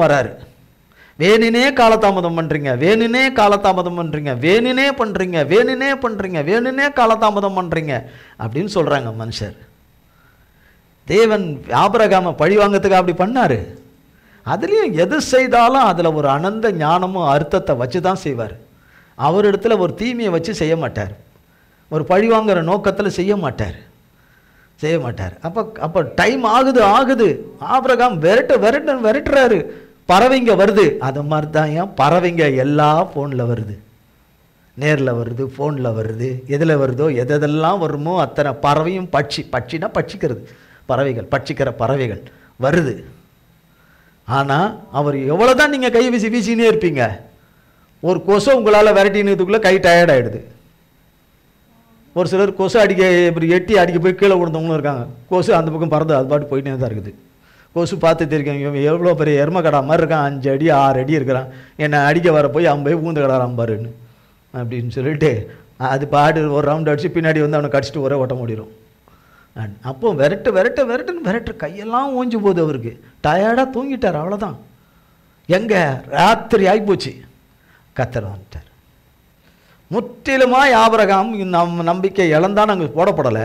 ஆனால் எல்லாம் வந்துட்டு அப்படியே டயர்டாகி சோர்ந்து அப்படியே தான நேரத்தில் வந்துட்டார். உள்ள வந்துட்டார். வந்துட்டார். மணி பயந்துட்டியான்னு கேட்குறாரு. ஃபஸ்ட்டு பயந்துட்டியா, நான் லேட்டாக ஆகிட்டேன்னு நீ கவலைப்பட்டியா, ஏன் அப்படி ஆனேன் கேட்குறாரு. ஆபிரகாம்கிட்ட கேட்குறாரு. எங்கே அங்கே போட்டிருக்கான்னு நான் இல்லை, அதெல்லாம் வர்றாரு, அதெல்லாம் இல்லை. அடுத்தது ஆசீர்வாதத்தை தான் பேசுகிறார். உன் சந்ததி இப்படி இருக்கும், உன் சந்ததி அப்படி இருக்கும், இப்படி இருக்கும்னு. உன் சந்ததிகள்லாம் இவ்வளவா இருப்பாங்க, அவ்வளவா இருப்பாங்கன்னு அதை குறித்து அவர் கேட்குறது ஒன்று, அவர் குறித்து பேசுகிறது வேறு. சந்ததிகள்லாம் இப்படி இருப்பாங்க, ராஜாக்கள் வருவாங்க, அதில் ராஜாக்கள் பிறப்பாங்க, அப்படி இருப்பாங்க. அப்போ தாவீது வரப்போகிறதெல்லாம் அதிலே சொல்லிடுறாரு. தாவீது ராஜா சந்ததியில் வரப்போகிற எல்லாத்துக்கும் மேலே கிறிஸ்து பிறக்க போகிறதையும் சேர்த்து எல்லாமே பேசிடுறாரு. அந்த ஒரு வார்த்தை அர்த்தத்துக்குள்ளேயே பேசிடுறாரு எல்லாத்தையும். இது எல்லாம் சொல்லி இப்படி இருப்பாங்க, அப்படி இருப்பாங்க, இப்படி இருப்பாங்கன்னு ஒரு பெரிய லிஸ்ட்டே சொல்லிடுறாரு. அதுக்கப்புறம் அப்படி கடந்து போய் அந்த இதை பட்சித்து அந்த இதை பலியை ஏற்றுக்கொண்டு கடந்து போகிறாரு. ஆபிரகாம் அது எதுவுமே கேட்கல. ஆபிரகாம் குழந்தை கொடுத்தா போதும்னு தான் கேட்டார். அதை பற்றி 2 வார்த்தை சொன்னார்னா போதும்னு தான் பார்த்தாரு. ஆனால் அவரோ மற்ற ஆசீர்வாதங்களை குறித்து பேசுகிறார். அதே போல தான் இன்றைக்கும் இருக்கார் அவர். ஆனால் ஆபிரகாம் நடந்த மாதிரி நம்ம நடக்கலை. நமக்கு தெரிஞ்சதெல்லாம் ஆபிரகாம் சாராளுடைய பேச்சை கேட்டு ஆகாரோட சேர்ந்துட்டான். அந்த ஒரு நாள், அந்த ஒரு சில நேரம் தான். அதோடு அவன் அந்த பாக்கே வைக்கலை. ஆனால் பாவம்தான், மீறுதல் தான். ஆனால் நம்மளை மாதிரி 1000 தடவை இல்லை, ஒரே தடவை தான். அது சரீர பிரகாரமாக செஞ்சிட்டார். ஆனால் கர்த்தராகிய தேவன் அவரை தண்டிச்சார். அவரை 13 வருஷம் தண்டிச்சார் அவரோட பேசாமல். 13 வருஷம் ஆபிரகாம்ன்றதுனால விட்டுறல, தாவீதுங்கிறதுனால விட்டுறல. மனிதன் அதையே பார்த்துக்கிட்டு இருப்பாங்க. சில சரீரத்தில் செஞ்சுருக்க மாட்டாங்க, சிந்தையில எண்ணங்களில் கர்த்தர் வச்ச சோதனையில் விழுந்திருப்பாங்க. அவங்க பலன் இல்லை, அவங்களுக்கு அந்த ஸ்திரம் இல்லை. பிறகு கர்த்தர் தான் நிலைநிற்க முடியும் என்று மறுபடியும் சோதனைகள் கொடுத்து அந்த சோதனையில் ஜெயித்தவராகிய கர்த்தராகிய எபிரேயரில் அப்படி போடப்பட்டிருக்கு, 1ஆம் அதிகாரத்தில் போடப்பட்டிருக்கு. நம்மை போல எல்லா விதத்திலும் சோதிக்கப்பட்டு பாவமில்லாத நித்திய பிரதான ஆசாரியன் நமக்கு இருக்கிறார். நமக்கு உதவி செய்ய நமக்கு இருக்கிறார். மனுஷனை குறித்து அவருக்கு விசித்தவருக்கு நன்றாக தெரியும். கர்த்தராகியது. அப்போ தாமதம் ஆகுது. ஆனால் கர்த்தர் சொன்னபடி வந்துட்டார். நம்ம போல நடந்து கொள்ளலை. தாமதமானதில் ஆபிரகாம் நடந்து கொள்ளவே இல்லை. திட்டவே இல்லை. இப்படி தான் சொல்லுவார். சொல்லிட்டு எல்லாம் செய்யும்பார், செஞ்சுட்டு வரமாட்டார். செஞ்சுட்டு நம்மளை அசிங்கப்படுத்துவார், அவமானப்படுத்துவார். நம்ம எல்லாத்தையும் பலி சேர்த்துட்டு நம்ம அசிங்கமாக நம்ம அவமானப்பட்டு காற்று கிடக்கணும். இங்கே மிருகம், எந்த மிருகம் மேலே வந்து பாயுமோ, கடிக்குமோ, குதறுமோ, எங்கே தின்னுட்டு போவோமோ அன்னு பக்கத்தில் வேலைக்காரங்க கூட கிடையாது, எல்லாம் வேறு தள்ளி இருக்காங்க. இங்கே கிட்ட கிடையாது. அவர் தேவனோடு கூட இருக்க வேண்டிய இடம் அது. அப்போ இப்படி இருக்கிற இடத்துல அவர் பேசுறதுக்கு எவ்வளோ இருக்குது, ஆனால் பேசலை. நம்மளாக இருந்தால் எப்படி பேசியிருப்போம். இப்போ தான் பேசிட்டு தானே இருக்கிறோம். எப்படி பேசுகிறோம், கண்டமணிக்கு பேசுகிறோம். வார்த்தைகளுக்கு ஒரு எல்லையே இல்லாத அளவுக்கு பேசுகிறோம். ஆனால் அவன் அப்படி நடக்கவே இல்லை. இங்கே இயேசு சாமிக்கு இங்கே நடக்குது பாருங்க. முள்முடியை சூட்டுகிறார்கள். என்னது முள், 6 இன்ச்சு முள், இவ்வளோ பெரிய முள். நமக்கு இவ்வளோண்டு முள் காலில் குத்திட்டாலே என்ன ஆகுது, வலிக்குது. கையில் இடிச்சிட்டாலே என்ன ஆகுது, வலிக்குது, வீங்குது அப்படின்றோம். அப்போ இந்த முள்ளை எடுத்து இங்கே வச்சு கோழியில் தட்டினாங்கன்னா அந்த 6 இன்ச்சு எங்கே வந்திருக்கும், அது மூளைக்கு உள்ளே வந்துட்டுருக்கும். சுற்றி முள், இவ்வளோ பெரிய முள், இவ்வளோ கனம் உள்ள. அப்போ நம்ம மூளை, சிந்தனை, எண்ணங்கள் செய்த பாவங்களுக்கு எல்லாம் அவர் குத்தப்பட்டார். உனக்கு புத்தி இல்லாமல் செஞ்சிட்டியா, அறிவு இல்லாமல் செஞ்சிட்டியா, மூளை இல்லாமல் செஞ்சிட்டியா, மூளைக்கட்டத்தனமாக செஞ்சிட்டியா, ஞானம் இல்லாமல் செஞ்சிட்டியா, அதை செஞ்சிட்டியா, எப்படி தண்ணிட்டியா, அப்படி பண்ணிட்டியா, இதுக்கெல்லாம் சேர்த்து தான் அவர் நமக்குக்காக அந்த முள்முடியை ஏற்றுக்கிட்டார். அந்த சொருகு அது எப்படிங்க இருக்கும், குடும்பம்னா தாங்க முடியாது. அதை வச்சு அடின்னு அடிக்கிறாங்க. அடித்து சொருன்னு சொருகுறாங்க. சொருன்னு சொருகுறாங்க. என்ன அப்படி கேட்டாங்க, என்ன இப்படி கேட்டுட்டாங்க, அப்படி கேட்டாங்க, என்ன அப்படி கேட்டாங்க, இனிமேல் இது தயவு செய்து அப்படின்னு பேசுகிறோம். ஏன்னா துளக்கப்படாத பாத்திரம், இன்னும் துளக்கப்படாத ஒரு பாத்திரங்கள் அப்படி தான் இருக்கும். தேவனால் நன்றாய் துளக்கப்பட்ட பாத்திரங்கள் உள்ளும் புறம்பும் பரிசுத்தத்தினுடைய நிறத்தினால அது மின்னும். விசுவாச வார்த்தை என்கிற ஒரு நல் வார்த்தையினாலே அது துளக்கப்பட்டதாக அது மின்னும். அது உன் கண்ணுக்கு தெரியாது, உன் கண்ணுக்கு தெரியாது. பரிசுத்தருடைய கண்ணுக்கு தெரியும், பரிசுத்தருடைய கண்ணுக்கு தெரியும். யார் யாரை எதுக்காக தெரிந்து கொண்டாரோ, தேவன் இதுக்காகவே வந்தார், சிலுவை மரணத்துக்காகவே வந்தார். சிலுவையின் மரணத்தின் மூலமாய் பாவ மன்னிப்பை நமக்கு கொடுத்து இரத்தத்தை சிந்தி ஜீவனை கொடுத்து மீட்கணும் என்பதுதான் அவருடைய டியூட்டி, அவருடைய வேலை, அவருடைய பணி. அதுக்காகவே வந்தார். ஆனால் அது சாதாரணமான ரட்சிப்பு அல்ல. சிலுவையிலே நாம் பெற்றுக்கொண்ட ரட்சிப்பு, விலையேற பெற்ற ரட்சிப்பை தூக்கி தூக்கி மிதிக்கிறோம், தூக்கி தூக்கி வீசுகிறோம், தூக்கி தூக்கி வீசுகிறோம், தூக்கி தூக்கி ஒரு நாளைக்கு எத்தனை தடவை வீசிட்டு திரும்ப பைபிள் படிக்கிறோம், திரும்பி ஜெபம் பண்ணுறோம், திருப்பி பைபிள் படிக்கிறோம், திருப்பி ஜெபம் பண்ணுறோம், திருப்பி ஜெபம் பண்ணுறோம். பிரயோஜனம் என்னன்னு தேவனுடைய சத்தத்தை கேட்டால் தானே தெரியும். அப்போ அந்த இதுக்காகவே வந்ததுனால தான் அங்கே சொல்லப்படுது, காரி துப்புறாங்க அவருக்கு. வாங்க வாங்க உங்கள் முன்னாடி முட்டி போடுற ராஜா, ராஜா, நல்ல ராஜா, ராஜா நீங்கள் தானே ராஜாவா போறீங்களாமே, ராஜான்னு அவர் தான் உண்மையிலே ராஜாதி ராஜா ஆண்ட சராசரங்களுக்கு. அப்போ அவரை எவ்வளவு கேவலப்படுத்தி அடித்து முட்டி போட வச்சு எப்படிலாம் பண்ணி ஒன்றொன்னா பண்ணி அவரை பரிகாசம் பண்ணி, நான் பரிகாசம் அப்படி ஒரு பரிகாசம் பண்ணி இவ்வளவும் செய்து அவரை கொண்டு வந்து நொறுக்குன்னு நொறுக்கி அவரை கொண்டு வந்து சிலுவையில் ஆணிகளை அடிக்கும் போது எப்படி இருக்கும்? இங்கே அடித்து இங்கே சொருவி இப்படி போகணுன்னா எப்படி இருக்கும்? அடித்து இப்படி அடிச்சோன்னா அதுவும் 6 இன்ச்சுன்றாங்க, இவ்வளோ பெருசு. அப்படி காலில் 2 காலையும் வச்சு சொருகுனா எப்படி இருக்கும்? 2 காலில் வச்சு சொருகுன்னு அந்த சிலுவை மரத்தை சரிக்கும் போது, அந்த குழியில் சரிக்கும் போது பொத்துன்னு அப்படி விழுமே சரீரம். எப்படி பிச்சு எடுக்குமே, அப்படியே தனியாக பிச்சு எடுக்குமே. அவ்வளவு கோரமான வலி வேதனையை சகிச்சாரே. நீ மாரில் அடித்து அழுவுறிய, அந்த நாளுக்காக நான் துக்கமாக இருக்கிறேன், நான் கஞ்சி குடிக்கிறேன், நான் கஞ்சி தான் குடிப்பேன், அன்றைக்கெல்லாம் நான் சிக்கன்லாம் குடிக்க மாட்டேன், சிக்கன்லாம் சூப்பெல்லாம் குடிக்க மாட்டேன், அன்றைக்கி நான் வெள்ளிக்கிழமெல்லாம் நான் வெறும் இது தான் குடிப்பேன்னெல்லாம் வெளிப்பிரகாரமாக இருந்து என்ன பிரயோஜனம்? நல்லபடியாக இருந்தால் நல்லது தான், இருந்து என்ன பிரயோஜனம்? அன்றைக்கி ஒரு நாள் ஒரு 10 சொட்டு விட்றேன், கண்ணீரை விட்டுறேன், 10 சொட்டு விட்டுறேன்னு விடுறதுல என்ன இருக்குது? ஒன்றும் இல்லை. அப்போது இவ்வளவு நடந்து 30ஆம் வசனம் சொல்லப்படுது, அவர் மேல் துப்பி எச்சைய துப்புன்னு அவர் மேலே எச்சைய எப்படி இருக்கும்? அப்போ துப்பி அவ்வளவு இதை செய்த போது, சொரண கட்டவனே, சொரணையே இல்லையா? நாங்கள் இவ்வளோ கேட்குறோம் உன்னை, யார் ஏசாமியை கேட்குறாங்க, சொரண கட்டவனே, சொரணை இல்லாதவனே, மதி இல்லாதவனே, புத்தி இல்லாதவனே, காது கேட்காத மாதிரி இருக்கிற செவிடனே, நாங்கள் என்ன சொல்கிறோம், நீ பாட்டி நீ இருக்கிறியே, சொல்லு, இப்போ போய் சொல்லு, என்னென்னலாம் நீ அற்புதம் செஞ்ச, நீ உன் தகப்பன் பிதாவாகிய தேவன் என்று சொல்லி, அவர் பேரை சொல்லி, அவர் குமாரன் என்று சொல்லி பொய் சொல்லி நீ எப்படியெல்லாம் பண்ணிய, இப்போ எங்கே ஒன்றும் பண்ண மாட்டேங்கிறிய, நீ ஒன்றும் செய்ய மாட்டேங்கிறிய. என்ன செய்ய மாட்டேற? ஒன்றும் செய்ய மாட்டேற. செய்யி, பேசு பேசு பேசு, நாங்கள் சொல்கிறதுக்கு பதில் சொல்லு, பேசுன்றாங்க. கர்த்தர் பேசலை, நமக்காக பேசலை. பேசுனா அங்கே எல்லாரும் காலி, மொத்த பேரும் காலி, அங்கே இருக்கிறவன் காலி, இந்த பூமியும் காலி, பூமியில் உள்ளவர்களும் காலி. அவர் சொல்லிட்டார்னா, சிருஷ்டித்து அவர் சொல்லிட்டார்னா என்ன ஆகிடும்? அவர் சொல்லிட்டார்னா பிதாவாகிய தேவன் ஒன்றும் சொல்ல போகிறதில்ல, ஏன் மகனை சொல்லிட்டேன்னு வேறு வழியில் சொல்லிட்டேன் பா, நான் இதுக்கு மேலெலாம் என்னால் தாக்கு பிடிக்க முடியாது சொல்லிட்டேன்னு. இல்லை, பிதாவினால் தாக்கு பிடித்தார், பிதாவினால் தாக்கு பிடித்தார் என்ன சொல்லிட்டேன். அப்போ பாருங்க, அப்படி ஒன்றா சொல்லிட்டு 40ஆம் வசனம், தேவாலயத்தை எடுத்து 3 நாளைக்கு கட்டுகிறவனே. 3 நாளில் தேவாலயத்தை கட்டுறேன்னு சொன்னல, எங்க கேட்டு 3 நாளில் இடிச்சு. அவர் சொன்னது உள்ளமாகிய மனிதனுக்குள்ளே இருக்கிறதா ஆலயம்.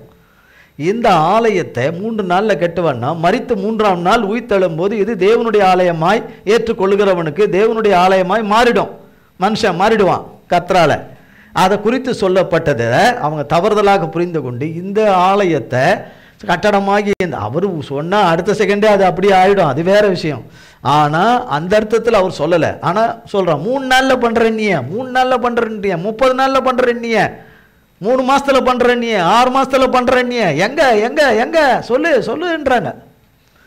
இதுதான் அந்த சர்ப்பமும் தேளுகளும் ஓநாய்களும், சர்ப்பங்களும் தேளுகளும் தேவனுடைய சித்தத்துக்காக நாம் பாடுபடணும், தேவ சித்தத்துக்காக நாம் ஒருங்கிணைந்து நடக்கணும். தேவனுடைய அனந்த ஞானம் என்னென்ன விதங்களில் நடத்ததோ அது நன்மையாக நடந்து வந்து முடிஞ்சிடும், நன்மையாக வந்து நடத்தி முடிப்பார் என்கிற துளி அளவு கூட எண்ணமே இல்லாமல் துள்ளி கூட எண்ணமே இல்லாமல் சொர்ல கட்டவனே அதை செய் இதை அது பண்ணிட்டு போ, இதை போ, தொலைஞ்சு போ, அப்படி போ, ஒளிஞ்சு போ என்று சொல்லுகிறவர்களே தேவன் சந்திப்பார். தேவன் சந்திப்பார். தேவன் சந்திப்பார். அப்போ சொல்லுகிறார்கள், இது கட்டுகிறேன், உன்னையே நீ ரட்சித்துக்கொள், நீ தேவனுடைய குமாரனானால் சிலுவிலிருந்து இறங்கி வா என்று அவரை தூஷித்தார்கள். பரியாசமும் தூஷணமும் துப்புகளும் இருக்கு. அடுத்தது பாருங்க என்ன சொல்லிட்டு 41. அப்போது பிரதான ஆசாரியரும் வேதபாரரும் மூப்பரும் பரியாசம், கேலி கிண்டல், கேலி கிண்டல். எப்படி இருக்கும்? எப்படி இருக்கும் பரியாசம்? அடுத்தது மற்றவர்களை 42 மற்றவர்களை ரட்சித்தான், தன்னைத்தான் ரட்சித்துக் கொள்ள திராணி இல்லை, இவன் இஸ்ரவேலின் ராஜாவானால் இப்போ சிலையிலிருந்து இறங்கி வா, இறங்கி வா, நாங்களும் விசுவாசிக்கிறோம், இறங்கி வா. 43 தன்னை தேவனுடைய குமாரன் என்று சொல்லி தேவன் மேல் நம்பிக்கையாய் இருந்தானே, தேவன் மேல நம்பிக்கையாய் இருந்தல்ல, அவ்வளோ அற்புதங்கள் அடையாளங்களை செய்தல்ல, மரித்தவங்களை உயிரோடெல்லாம் கொண்டு வந்தல்ல, எப்பேற்பட்ட வியாதிஸ்தர்களும் குணமாக்கணல்ல, பிசாசுகளை துரத்தனல்ல, இப்போ வா, இப்போ எங்க நீ இப்போ சைலண்டாக இருக்கிற, இப்போ ஒன்றும் பண்ண முடியாதவனும் எதுவும் செத்தவனாக இருக்கிற, திராணியற்றவனாக இருக்கிற, அப்படியே கிடக்கிற, சொல்கிறதெல்லாம் வாங்கிக்கிற, எதுவுமே செய்ய மாட்டேங்கிற, எந்த ஆக்ஷனும் பண்ண மாட்டேங்கிற, எதுவுமே எந்த ஆக்ஷனும் எடுக்க மாட்டேங்கிற. அப்போ தேவன் மேல் நம்பிக்கையாக இருந்தானே, இவன் மேல் பிரியமாக இருந்தால் இப்பொழுது இவனை ரட்சிட்டோம். உன் பிதாவை சொன்னல, உன் தேவ சித்தம், உன் தேவனுடைய நோக்கம், தேவனுடையன்னு சொன்னல, எங்க கூப்பிடுவோம் பிதாவை, கூப்பிடு செய் சொல்லு அப்படிங்கிறாங்க. அமைதியாக இருக்கார். ரட்சிக்கட்டும் என்றார்கள், ரட்சிக்கட்டும் என்றார்கள். லூக்கா 23ஆம் அதிகாரம். நேரம் கடந்துருச்சு. லூக்கா 23.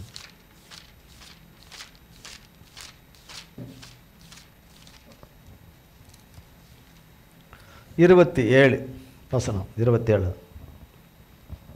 மாயக்காரராகிய வேதபாரகரே, பரிசேயரே, 23ஆம் அதிகாரம் 27ஆம் வசனத்திலிருந்து 23ஆம் அதிகாரம், லூக்கா 23ஆம் அதிகாரம்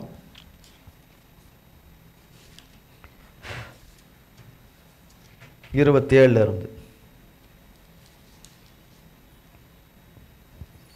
திரள் கூட்டமான ஜனங்களும் அவருக்காக புலம்பி அழுகிற ஸ்திரீகளும் அவருக்கு பின் சென்றார்கள். இயேசு அவர்கள் முகமாய் திரும்பி, எருசலேமின் குமாரத்திகளே, நீங்கள் எனக்காக அழாமல் உங்களுக்காகவும் உங்கள் பிள்ளைங்களுக்காகவும் அழுங்கள்.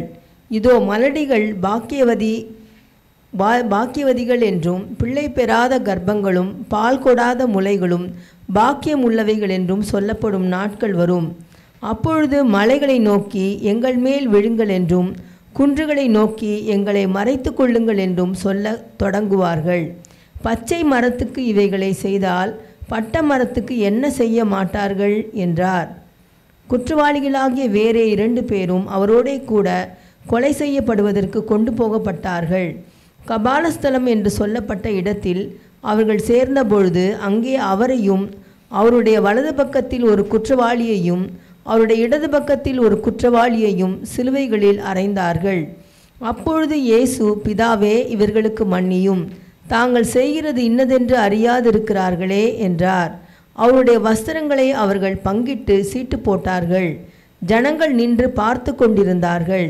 அவர்களுடனே கூட அதிகாரிகளும் அவரை இகழ்ந்து, இவன் மற்றவர்களை ரட்சித்தான், இவன் தேவனால் தெரிந்து கொள்ளப்பட்ட கிறிஸ்துவானால் தன்னைத்தானே ரட்சித்து கொள்ளட்டும் என்றார்கள். போர் சேவகரும் அவரிடத்தில் சேர்ந்து அவருக்கு காடியை கொடுத்து, நீ யூதரின் ராஜாவானால் உன்னை ரட்சித்துக்கொள் என்று அவரை பரியாசம் பண்ணினார்கள். இவன் யூதருடைய ராஜா என்று கிரேக்கு, லத்தீன், எபிரேயு எழுத்துக்களில் எழுதி அவருக்கு மேலாக வைக்கப்பட்டது. அன்றியும் சிலுவையில் அறையப்பட்டிருந்த குற்றவாளிகளில் ஒருவன், நீ கிறிஸ்துவானால் உன்னையும் எங்களையும் ரட்சித்துக்கொள் என்று அவரை இகழ்ந்தான். மற்றவன் அவனை நோக்கி, நீ இந்த ஆக்கினைக்குட்பட்டவனாயிருந்தும் தேவனுக்கு பயப்படுகிறதில்லையா? நாமோ நியாயப்படி தண்டிக்கப்படுகிறோம், நாம் நடப்பித்தவைகளுக்கு தக்க பலனை அடைகிறோம். இவரோ தகாததொன்றையும் நடப்பிக்கவில்லையே என்று அவனை கடிந்து கொண்டு இயேசுவை நோக்கி, ஆண்டவரே, நீர் உம்முடைய ராஜ்யத்தில் வரும்போது அடியேனை நினைத்தருளும் என்றான். இயேசு அவனை நோக்கி, இன்றைக்கு நீ என்னுடனே கூட பரதேசில் இருப்பாய் என்று மெய்யாகவே உனக்கு சொல்லுகிறேன் என்றார். அந்த கல்லை எந்த கள்ளன்? 2 கள்ளெல்லாம் ஒரு கள்ளன் இப்போ நம்மளை பார்த்தா நம்மளை நல்லா வாங்குன்னு வாங்குவான், வாங்குன்னு வாங்குவான், நல்லாவே வாங்குவான் நம்மளை பார்த்தாங்க. ஆனால் இங்கே சொல்லப்படுது 27ஆம் வசனத்தில் திரளான கூட்டம். என்ன கூட்டம்? திரளான கூட்டம். 27ஆம் வசனம் லூக்கா 23:27 திரளான கூட்டமான ஜனங்க வருது. இதை பார்க்குறான் அந்த கள்ளன். 2 கள்ளன்களும் பார்க்குறாங்க. இயேசுவோடு சிலுவையில் அறையப்படுவதற்கு கொண்டு போகப்படுகிற கள்ளனுங்க. இந்த கள்ளனுங்களுக்கு முள்முடி கிடையாது. முள்முடி வச்சு அவனுங்களுக்கு அடித்து அவனுங்களுக்கெல்லாம் பரிகாசம் பண்ணி அவனுங்களை துப்பி அவனை கன்னத்தில் பலார்னு அரைஞ்சி அவன் முடியெல்லாம் பிச்சு அவனை ஜாட்டையால் பின்னு கொக்கியில் போட்டு கொத்தி சதையும் முதுகும் உழுத நிலம் போல் கத்தரை ஆக்கினது போல், தேவனை ஆட்டுக்குட்டியானவரை ஆக்கினது போல் அதெல்லாம் எதுவுமே கிடையாது. அவனுங்களை கூட்டிகிட்டு போயிட்டு சிலுவையில் ஆணி அடித்து தொங்க விட்டுட்டாங்க. ஆமாம், அவங்க 2 பேரையும். ஆனால் ஏசாமிக்கு நடந்தது இதை மாற்றில 1000 மடங்கு கொடுமை. தகப்பனுக்கு நடந்த கொடுமை, நமக்காக நடந்த கொடுமை. சாத்தான் பேச்சை கேட்டு சாத்தானுக்கு பின்னாடி போனதுக்கு சாத்தான் பேச்சை கேட்டு ஆடினதுக்கு கொண்டதுக்கு அவர் சிலுவையில் பண்ண தியாகம். இவனுங்க பண்ணதெல்லாம் எந்த தியாகம் இல்லை. அவனுங்க உண்மையிலே கொள்ளாடிச்சவனுங்க, திருநவனுங்க, ஏமாத்தினவனுங்க, கொலை செஞ்சவனுங்க, என்னென்ன பண்ணணுமோ அத்தனை அக்கிரமத்தை செய்த 2 திருடனுங்க இவனுங்க. இவங்க ஏசப்பா விசாரணை மண்டபத்தில் இருந்து, அதுக்கு முந்தின நாள் விசாரணை மண்டபத்தில் இருந்து துவங்கி அதுக்கும் பல மணி நேரங்களுக்கு முன்பதாக விசாரணை மண்டலத்திலேருந்து தொடங்கினதுலேருந்து பார்க்குறானுங்க. ஏசப்பாவை நடத்துறத கொள்றத எல்லாத்தையும் பார்க்குறானுங்க. சம்பவம் என்னவோ 2 பேருக்கும் ஒரே மாதிரி தான் அங்கே நடக்குது. அவனுக்கு வேறு மாதிரி இவனுக்கு வேறு மாதிரி அங்கே இல்லை. ஏசாமியுடைய சம்பவம் 2 பேருக்கும் ஒரே மாதிரி தான் பார்க்குறாங்க. உங்களை மாதிரி என்ன மாதிரி தான் எல்லாரும் பார்க்குறாங்க. ஆனால் அந்த கள்ளன் எதை பார்த்தான், இந்த கள்ளன் எதை பார்த்தான்? 2மே ஒரே மாதிரி தான். ஒரு பிக்சர் இருக்கு 2 பேர் அந்த பிக்சரை ஒரே பிக்சரை பார்க்குறாங்க. 2 பேருக்கு அது ஒரே பிக்சர் தான். ஆனால் அந்த பிக்சரில் அவன் எதை பார்த்தான்? இந்த கள்ளன் ஒரு கள்ளன் எதை பார்த்தான்? ஒரு கள்ளன் எதை பார்த்தான்னா இப்படி பார்த்துட்டான். என்ன பார்த்துட்டான்? எவ்வளவு ஜனம் வந்திருக்க இவருக்கு. டேய், நமக்காடா வரும்? நம்ம வீட்டை சேர்ந்தவன் ஒருத்தன் கூட வரல. நம்ம கூட பிறந்தவன். அவனுங்களுக்கு கல்யாணம் ஆச்சா கல்யாணம் அவளையோ தெரில. நமக்கு கல்யாணம் ஆகிதான் அவன் மனைவியோ, அவனுக்கு பிள்ளை பார்த்துருந்தா அவன் பிள்ளைகளோ, அவன் ஏன்னா ஜனா வந்து ஒருத்தன் கூட வரல. இவனுங்க 2 பேரை தவிர.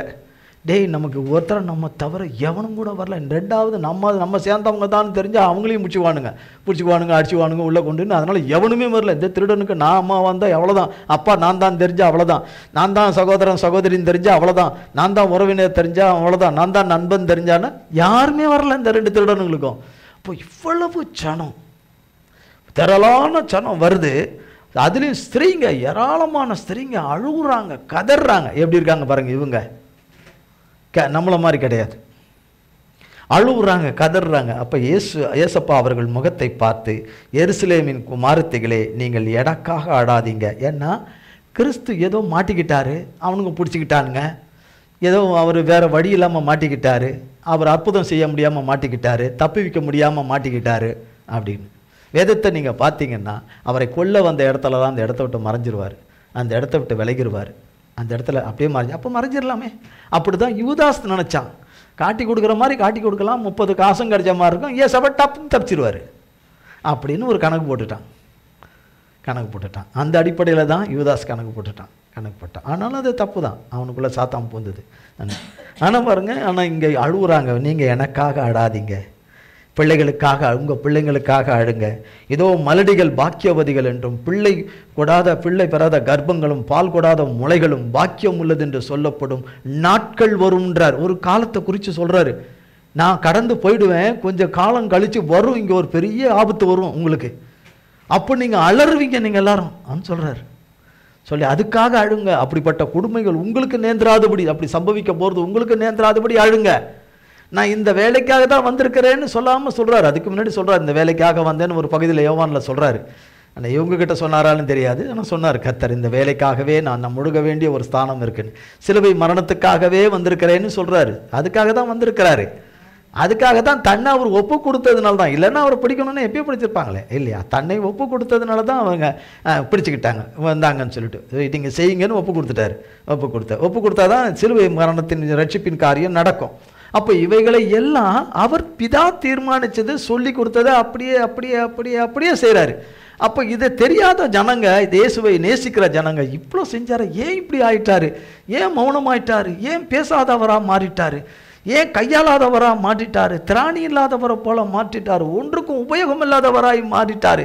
இவருடைய அற்புத சக்திகள் எங்க, இவர் செய்கிற அதிசயத்தக்க சக்திகள் எங்க, இவரை கண்டா இவர் பேரை கேட்டாலே பிசாசுகள்லாம் அல்லறி ஓடுதே, எப்பேற்பட்ட வியாதிகளும் குணமாவதே, மரிச்சவன் உயிரோடு கூட இருந்த, மரித்தவன் 4 நாள் உயிரோடு கூட வரானே, லாசரு உயிரோடு கூட வந்தானே, எவ்வளவு செஞ்சார், ஏன் இவருக்கு அதை செஞ்சுக்க மாட்டாரு, ஏன் இவனுங்க சொல்றதை செஞ்சுட்டு போடா அப்படின்னு சொல்லிட்டு அவர் பாட்டு செஞ்சுட்டு எல்லாம் பண்ணிட்டு போலாமே கொள்ளாம ஏன் செய்ய மாட்டார் ஏசாமி, ஏன் இன்னும் செய்ய மாட்டாரு? அவர் செய்ய போகிற ரட்சிப்பு யாராலுமே செய்ய முடியாது. அவர் கொடுக்க போற ரட்சிப்பு யாராலுமே, அவர் செய்து தரலான கோடி கோடி நூற்றுக்கணக்கான ஆயிரக்கணக்கான கோடி ஜனங்களை ரட்சிக்க போறாரு. இவ்வளோ பெரிய இருக்கு சந்தோஷத்தை வச்சிருக்கிற மகனே, நீ அதை எண்ணி பார்த்து அப்படின்னு எவ்வளவோ பிதாவாகிய தேவன் சொல்லி சொல்லி அவரை பலப்படுத்தி தான் அவரையே பலப்படுத்த வேண்டியதாக இருந்தது, ஏசாமியையே பலப்படுத்த வேண்டியதாக இருந்தது. அவர் முழு மனிதனாக அதை அனுபவித்தார், பரிசுத்த மனிதனாக அதை அனுபவித்தார்.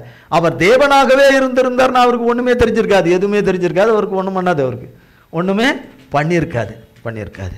அப்போ எவ்வளவு அவனை உன்னை ரட்சித்துக்கோ, உன்னை இங்கேயும் அதே மாதிரி தான் சில வார்த்தைகள் பயன்படுத்தி எல்லா இஷ்டத்துக்கும் பேசுகிறாங்க. அப்போ கடைசியாக இந்த காட்சிகளை எல்லாம் இந்த திருடம் பார்த்துக்கிட்டே வரோம். ஒன்றுன்னா சொல்கிறாரே, நீங்கள் எனக்காக அழாதீங்க, பின்னாடி வரப்போகிற காலத்துக்காக அழுங்கன்னு காலங்களை குறித்து சொல்கிறாரே, குறித்த காலத்தை குறித்து சொல்கிறாரே, இப்படி சொல்கிறாரு அப்படி சொல்கிறாரு, அவங்க கண்ணீரை துடைக்கிறாரே, அவங்க கவலையை. இந்த நிலைமையில யாருமே ஒன்றும் பண்ண முடியாது, யாருமே அவருக்கு சொல்ல முடியாது, இந்த நிலையில பேசவே முடியாது யாராலையும். ஆனால் சொல்கிறாரே, நீங்கள் அழாதீங்க இதாவதீங்க. ஜனங்க எல்லாம் மாரில் அடிச்சுக்கிட்டு வயிற்றில் அடிச்சுக்கிட்டு மாரில் அடிச்சுக்கிட்டு முகத்தில் அடிச்சுக்கிட்டு எல்லாம் வருது. ஐயோ இப்படி பண்ணிட்டாங்களே, ஏசப்பாவுக்கு இப்படி பண்ணிட்டாங்களேன்னு இவ்வளோ பேரும் கண்ணீரோடு கூட வர்றாங்களே. நமக்கு கண்ணீர் வடிக்க, நமக்கு ஒருத்தர் இது பண்ண, என்னடா இது, செத்தா நம்ம சரீரத்தை என்ன கழுகு தான் தின்ன போகுது, பிணத்தை கொண்டு போய் வெளியே போட்டுருவானுங்க, எல்லாம் தின்னுடும். நம்மளை எடுத்து அடக்கம் பண்ணுறது கொடுறதுக்கு ஒருத்தம் கூட வரமாட்டானுங்களே, வரலையே கொள்ளலையே. ஆனால் இவருக்கோ ஒன்று. ஆனால் இன்னொரு காலம் எதை பார்த்தான், ஜனங்க தீட்டுறதையும் கூடுறதையும், அந்த பரிசேயர்களையும் அவனுங்களையும் தீட்டுறவனுங்களையும் வர்றவனுங்க இன்றைக்கி சிலர் பார்க்குறாங்க இல்லையா, திட்டுறவங்களையும் கொள்றவங்களையும் எல்லாம் ஏடா குடமாக பேசுகிறவங்களையும் தண்டமெனிக்கு பேசுகிறவங்க, பாவத்திலேயே இருந்துட்டு பாவத்திலே வாழ்க்கையை வாழ்ந்து கொண்டு இருக்கிறவங்க, தேவனோடு கூடவே வாழாதபடி இருக்கிறவங்க, தேவனை விட்டு வெகு தூரத்தில் இருக்கிறவங்க பேசுகிற வார்த்தைகளை எல்லாம் கேட்டு பேசுகிற இன்றைக்கு பேசுகிறவர்கள் போல அன்றைக்கு உள்ளவர்கள் பேசினார்கள். இஷ்டத்துக்கும் பேசுக, அதைத்தான் அவன் கேட்டான். ஆனால் இவன் பார்த்தது இப்படி பார்த்தான், ஆஹா இப்படியெல்லாம் இருக்கா, ஒவ்வொருத்தருக்கா பார்த்து மன்னிங்கன்றாரே, தாங்கள் செய்கிறது என்னது, இவ்வளோ திட்டுறானுங்க, தாங்க செய்கிறது என்னதென்று அறியாது இருக்கிறாங்க. ஏன்னா பிசாசுனால பேசுகிறாங்க, பிசாசு மனிதர்கள் தூண்டி விடுதலை பேசுகிறாங்க, பிசாசு என்னுடைய வார்த்தையை எடுத்துக்கொண்டவன அவன் கைப்பாவையாக இருக்கிறதுனால அவங்க பேசுகிறாங்க, அவங்க திரும்ப பேசுகிறாங்க, சொன்னதையே சொல்கிறாங்க, குத்துனதையே குத்துறாங்க, ஏசாமியை குத்துன இடத்துலையே குத்துனது போல குத்துறாங்க. இதே தான் அவர்களை மன்னிச்சிருங்க சொல்கிறார். பிதாவே இவர்களை மன்னிப்பு கொண்டு வந்தார். இது எல்லாம் ஒன்றொன்னா பார்க்க நடக்க அவருடைய உறவினர்கள், அவருடைய தாய், அவருடைய ஒரே அன்பான சீஷன் யோவான் எல்லாரும் கண்ணீர் விட்டு அழுகிறத பார்த்து, எல்லாத்தையும் பார்க்கும்போது எல்லார் கண்ணீரையும் துடைக்கிறாரு. இழந்த தாய்க்கு மகனை கொடுக்குறாரு, மகனுக்கு தாயை கொடுக்குறாரு, பொறுப்புகளை கொடுக்குறாரு, எல்லாம் செய்கிறாரு கொள்றாரு. எல்லாம் பார்க்க அவன் அப்படியே மாறிட்டான். கொஞ்சம் சில மணி நேரத்திலேயே மாறிட்டான், டோட்டலாக மாறிட்டான். அவன் பார்க்க வேண்டியவரை பார்த்துட்டான், பார்க்க வேண்டிய விதமாக பார்த்துட்டான். அவன் அவரை குறித்து கேட்டுக்கிட்டே இருந்தான். சிலுவையினுடைய அந்த நியாயஸ்தான விசாரணையிலிருந்து ஏசாமியை குறித்து கேள்விப்பட ஆரம்பிச்சிட்டான். அதுக்கு முன்னாடி அவன் கேட்டதே கிடையாது. அவனை ஏசாமியை அவன் கேட்க இத்தனை மணி நேரத்துக்குள்ள கேட்டு இப்போ அவரை பார்த்து மாறிட்டான். அந்த திருடன் போல, மற்ற திருடம் போல தான் நாம் எல்லாரும் இருக்கோம். உன்னை நீ ரட்சித்துக்கோ, உன்னை நீ பண்ணிக்கோ, எனக்கும் பண்ணிக்கோ, உனக்கும் பண்ணிக்கோ, எனக்கும் பண்ணிக்கோ, நீ எல்லாமே செய் என்று பேசுவதை போல தான் பேசுகிறோம். ஆனால் மற்ற கல்லனாகிய அவன் பேசினபடி பேசுறதில்ல. அவன் எதை சிந்தித்தான், எதை யோசித்தான், கர்த்தரை குறித்து அவன் இப்படி என்றான் பார்க்குறான்னு கர்த்தருக்கு நன்றாய் தெரியும். அவன் இன்னைக்கு ரட்சிக்கப்பட போறான்றத 3 வருஷ காலத்தினுடைய முடிவு பெறப்போது, எல்லாம் முடிந்தது, ஆவிய பிதாவின் கையில் கொடுக்க போறேங்கிற ஒரு நேரத்தில் ஒரு கல்லனை ரட்சிக்கப்பட்டுட்டான்.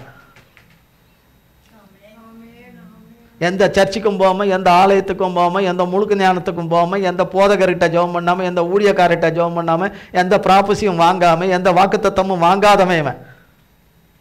எல்லாம் வாங்கி நான் இப்படிப்பட்டவர்கிட்ட நான் போய் படிச்சுட்டு வந்திருக்கிறேன், இப்படிப்பட்ட பட்டம் வாங்கி வந்திருக்கிறேன், நான் இப்படி வந்திருக்கிறேன், நான் இன்னார்கிட்ட முடுக்கு ஞானஸ்தானம் எடுத்திருக்கிறேன், நான் இப்படிப்பட்ட ஒரு இதுக்கு ஆலயத்துக்கு போகிறேன், நான் அப்படிப்பட்ட ஒரு சிரேஷ்ட ஆலயத்துக்கு போகிறேன், நான் அங்கே போகிறேன், அங்கெல்லாம் ஒரே வசனம் தான் எங்கே போனாலும், அதெல்லாம் வச்சுருக்கிறேன், இதை வச்சுருக்கிறேன், நான் அப்படி ஆக்கும் இப்படி ஆக்கும், எனக்கு வசனத்தை யாரும் சொல்லித்தர வேண்டியதில்லை, எனக்கு அப்படி இருக்குது இப்படி இருக்குது, நீங்களாம் உங்களுக்கெல்லாம் வார்த்தை சொல்கிறதுக்கெல்லாம் தகுதி கிடையாது.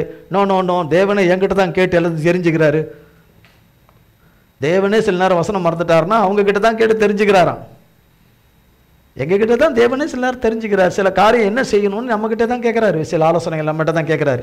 யாரை எப்படி மிதிக்கணும் கொல்லணும், யாரை எப்படி கொல்லணும் தூக்கணும் எல்லாம் எங்கிட்ட கேட்குறாரு. கரெக்டாக எங்கிட்ட தான் கேட்குறாரு.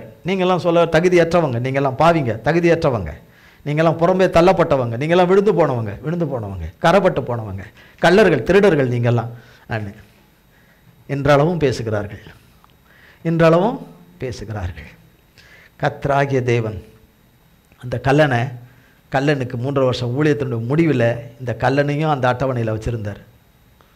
அந்த கல்லனுக்கே தெரியாது அவன் ரட்சிக்கப்பட போகிறான், பரலோகத்துக்கு தேவனோடு கூட வாசம் பண்ண போகிறான்.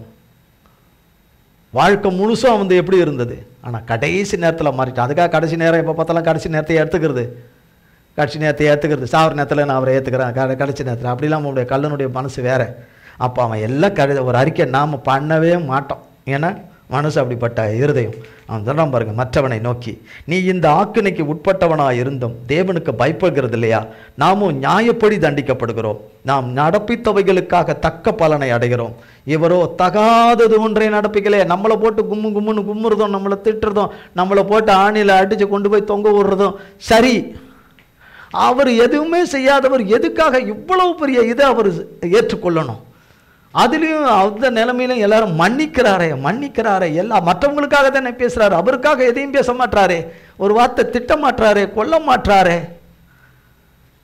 ஏளனம் பண்ணுறவங்க, பரிகாசம் பண்ணுறவங்க, நான் சொல்கிறபடி செய்டா, பண்ணுடா, ஒன்றியா இல்லையா, கொடுக்குறியா இல்லையாடா, பாடுறா, அப்படிறா இப்படிறா, நீ உன்னோட தேவன் இருந்தாருன்னு அவ்வளோ நாள் இருந்தியா, அதெல்லாம் நாடகம், இப்போ தெரிஞ்சு போச்சு நாடகம், போலி உங்ககிட்ட தேவன் கிடையாது, பிசாசு, பிதா பேரை சொல்லி ஏமாத்திட்டு இருந்தே, ஏசாமி பேரை சொல்லி ஏமாத்திட்டு இருந்தே, ஆவியானவரை சொல்லி ஏமாத்திருந்தே, திருடனே, கல்லனே, மொல்ல மாதிரியே என்னென்ன சொல்லணுமோ எல்லாம் சொல்லியாச்சு சொல்கிறாங்க. இன்றைக்கும் தேவனுடைய பிள்ளைகளை இப்படி தான் சொல்கிறாங்க. நீ எந்த கூட்டத்தை சேர்ந்தவன், நீயே நிதானிச்சு முடிவு எடுத்துக்கோ. எந்த கூட்டத்தை தெரிஞ்சவன்? அவன் தேவனுடைய ஜனமாய் மாறி போட்டான், தேவனுடைய குமாரனாய் மாறிட்டான். அவன் கடிந்து கொண்டு அவனை திட்டுறான். அவனை அவ்வளோ ஊரம் அவனோடு கூட்டு சேர்ந்து எல்லா வேலையும் பண்ணவன். அவன் சொல்கிறான், திட்டுறான் அவனை, இப்படி பேசாத சொல்லிட்டு இயேசுவை நோக்கி, ஆண்டவரே நீர் உம்முடைய ராஜ்யத்தில் வரும்போது அடியேனை நினைத்தருளும். இவர் தான் ரட்சகரியா, இவர் தான் மிசியா, இவர் தான் மீட்பர், இவர் தான் விடுதலை நாயகன், இவர் தான் அண்ட சராசரங்களை உண்டாக்கின தேவகுமாரன், இவர் தான் என்பதை அவன் இனம் கண்டான், உணர்ந்தான், அதை பெற்றுக்கொண்டான். நீ பெறலையே, நான் நான் அந்த வயசுலேயே நான் தானே எடுத்தவன், நான் அந்த வயசுலேயே கிறிஸ்துவை ஏற்றுக்கொண்டவன், நான் இப்படின்னு பல பெருமிதங்களை பேசுறியே, ஆனால் என்ன உன் வாயின் வார்த்தைகள் கிரியைகள் எப்படி இருக்கு? அப்போ இயேசு அவனை நோக்கி, இன்றைக்கு நீ என்னுடனே கூட பரதேசியில் இருப்பாய் என்று மெய்யாகவே உனக்கு என்ன செய்கிறேன் சொல்கிறேன்ட்டு டிக்ளேர் பண்ணிட்டேன். இப்போ அவனுங்க அதை கேட்குறானுங்க, என்னடா இது, உனக்கு பரலோகத்தில் எது நான் வரும்போது உனக்கு உண்டுன்றாரே, இனி நம்மளும் சரிறான்னு சொல்லிட்டு டப்புனாவது ஆண்டவரே மன்னிச்சிருங்க, நான் தெரியாமல் அறியாமல் என் வேதனையில் கொடுமையில் நான் இந்த சிலுவையினுடைய பாடில் சொல்லிட்டேன், நான் அறியா சொல்லிட்டேன். இப்போ அந்த நேரத்தில் அவன் கேட்டிருந்தா கூட இந்த கல்லனுக்கு கிடச்சிட்ருக்கும். யூதாசும் இந்த நேரத்தில் வந்திருந்து, உண்மை நான் காட்டி கொடுத்துட்டேனே ஆண்டவரே, நீர் மறைஞ்சிருவீர், நீர் விலகிருவீர், தப்பிச்சிருவீருப்பா என்ற எண்ணத்தில் நான் அப்படி செஞ்சுட்டேன், என்னை மன்னிச்சிருங்கன்னு இங்கே ஓடி வந்திருந்தானா, சிலுவையின் பாதத்துக்கு யூதாஸ் ஓடி வந்திருந்தானா நாண்டு கொண்டு சேர்த்துருக்க மாட்டான். குற்றமற்றவரை காட்டி கொடுத்துட்டேனேன்னு ஓடி போய் தூக்கு போட்டானே தவிர, அதுலேயும் கூட சாத்தான் வஞ்சித்து கொண்டு போய் தூக்கில் தொங்க விட்டுட்டான், வயிறு வெடிச்சு செத்து போயிட்டான். அப்படி தான் செய்ய வைக்கிறான் சாத்தானை நம்புகிறவங்களே. சாத்தானை நம்புகிறோம். ஒரு விசை விழுந்தோம், பல விசை விழுந்திருக்கலாம், ஆனால் தூக்கி நிலைநிறுத்துகிற கிறிஸ்து இந்த பூமியில் இருக்கிறார். மன்னித்து இரக்கம் பாராட்டி தூக்கி நிலைநிறுத்தி சகலவற்றிலிருந்தும் மீட்டெடுத்து விடுவித்து ரட்சிக்கிற ரட்சகர் இருக்கிறார். அதை குறித்து பேசு. துன்ப காலத்தில், உபத்திரவத்தின் காலத்தில், நெருக்கத்தின் காலத்தில், சகிக்க மாட்டாத காலத்தில், எந்த நேரமும் தேவன் அற்புதம் செய்வார். எந்த நேரமும் எந்த மனுஷன் சொல்கிறானோ சொல்லலையோ, ஆனால் மனுஷன் மூலமாக தான் செய்வார். ஆனால் தூதனை அனுப்பியும் செய்வார், அவரே வந்து செய்வார். அவர் எந்த வகையில் செய்கிறாரோ அவர்களுக்கு சொன்ன வார்த்தையை அவர் நிறைவேற்றுவார். எத்தனை கொடுமையானாலும் அந்த கொடுமைக்குள்ளே அவர் வருவார். அந்த வேதனைக்குள்ளே, அவர் பிள்ளைகளுடைய வேதனைக்குள்ளே வேதனைகளை நீக்க, பாடுகளை நீக்க, கொடிய அவமானங்களை நீக்க, கொடுமையான வார்த்தைகள், தாங்க மாட்டாத வார்த்தைகள், நிலை நிற்க முடியாத வார்த்தைகள், அந்த வார்த்தைகளிலும் செத்த பிணமாக தேவனை நம்பி காத்திருக்கிற பிள்ளைகளுக்கு கட்டாயம் செய்வார். அவர் குறித்த காலத்து வேலையை அவர் சீக்கிரத்திலே செய்து தம்முடைய நாமத்தை அவருடைய பிள்ளைகளிலே மகிமைப்படுத்தப்பட வேண்டிய பிள்ளைகளிலே அவர் மகிமைப்படுவார். வெட்கம் அடைந்து வெட்கத்திலே நிறைய போகிறவர்களையும் குறித்து வைத்திருக்கிறார். அழிவை நியமித்து வைத்திருக்கிறவர்களுக்கு அழிவை நியமித்து வைத்திருக்கிறார். வெட்கத்தினாலே நிறையப்பட வேண்டியவர்களை வெட்கத்தாலே நிறைப்பார். கனத்தினாலும் தேவ மகிமையினாலும் செத்த பணங்களைப் போல கர்த்தருடைய சித்தத்திலே கிடக்கிற பிள்ளைகளுக்கு அவரிடத்திலிருந்து உன்னத மீட்பும் விடுதலையும் கனமும் மகிமையும் உண்டாகும். கர்த்தர் இதை செய்து தம்முடைய பிள்ளைகளை தப்புவித்து காப்பாற்றி கடைசி பரிந்தமும் கண்மணியாய் காத்து நம்முடைய உன்னதமான தேவ சித்தத்தை நிறைவேற்ற அவர் வல்லமை உள்ளவராய் இருக்கிறார். அந்த மற்ற கல்லனை போல, தேவனை ஏற்றுக்கொண்ட கல்லனை போல நாம் இருப்போமானால், அவன் நல்ல ஒரு பாவ அறிக்கையை செய்தான், தேவனிடத்தில் மன்னிப்பு கேட்டு பாவ அறிக்கையை செய்தான், தேவனோடு போய் சேர்ந்துக்கிட்டான். அத்தனை பேரும் அங்கே பரியாசம் பண்ண அவங்களோட போய் சேரலை. அந்த வார்த்தைகள் ஒன்று கூட அவங்ககிட்ட போல. அந்த வார்த்தைகள், பேசின வார்த்தை உனக்கு ஈஸியாக போயிடுது, ஒரு செகண்டில் உள்ளே போயிடுது. ஒரே செகண்டில் சாத்தானுடைய ஆவியாக மாறிடுற, ஏஜென்ட்டாக மாறுற. ஆனால் அவன் ஏஜென்ட்டாக மாறலை. அவன் வழிகள் எல்லாம் தப்பான வழிகளில் வந்தான், தவறான வழிகளில் வந்தான். மனுஷருடைய விரோதத்தையும் பாவத்தையும் கோபத்தையும் எல்லாம் சம்பாதித்தான். அவனுக்கு தீர்ப்பும் வைக்கப்பட்டது, மரண தண்டனை. ஆனால் அவனுக்கு நித்திய ஜீவனை கொடுத்தார். மரணத்தை ஜெயித்த தேவன் அவனை மன்னித்து அவனுக்கு நித்திய ஜீவனை, நித்திய வாழ்வை கொடுத்தார். உங்களுக்கும் எனக்கும் கொடுக்க அவர் அன்புள்ளவராய், கிருபை உள்ளவராய், இரக்கமுள்ள நேசராய் இருக்கிறார். ஆனால் நான் எப்படி இருக்கிறேன்னு, நாம் எப்படி இருக்கிறேன்னு அவருக்கு தான் தெரியும். அவர் சொன்ன வார்த்தையில் உண்மை உள்ளவராய் இருந்து அவர் பிள்ளைகளை அத்தனை பேரையும் காப்பாற்றி விடுவார். கர்த்தர் இந்த வார்த்தைகளை எல்லாம் நம் ஒவ்வொருவருக்கும் ஆசீர்வதிப்பாராக. ஜெபம் செய்வோம். எங்கள் அன்பின் பரலோக பிதாவே,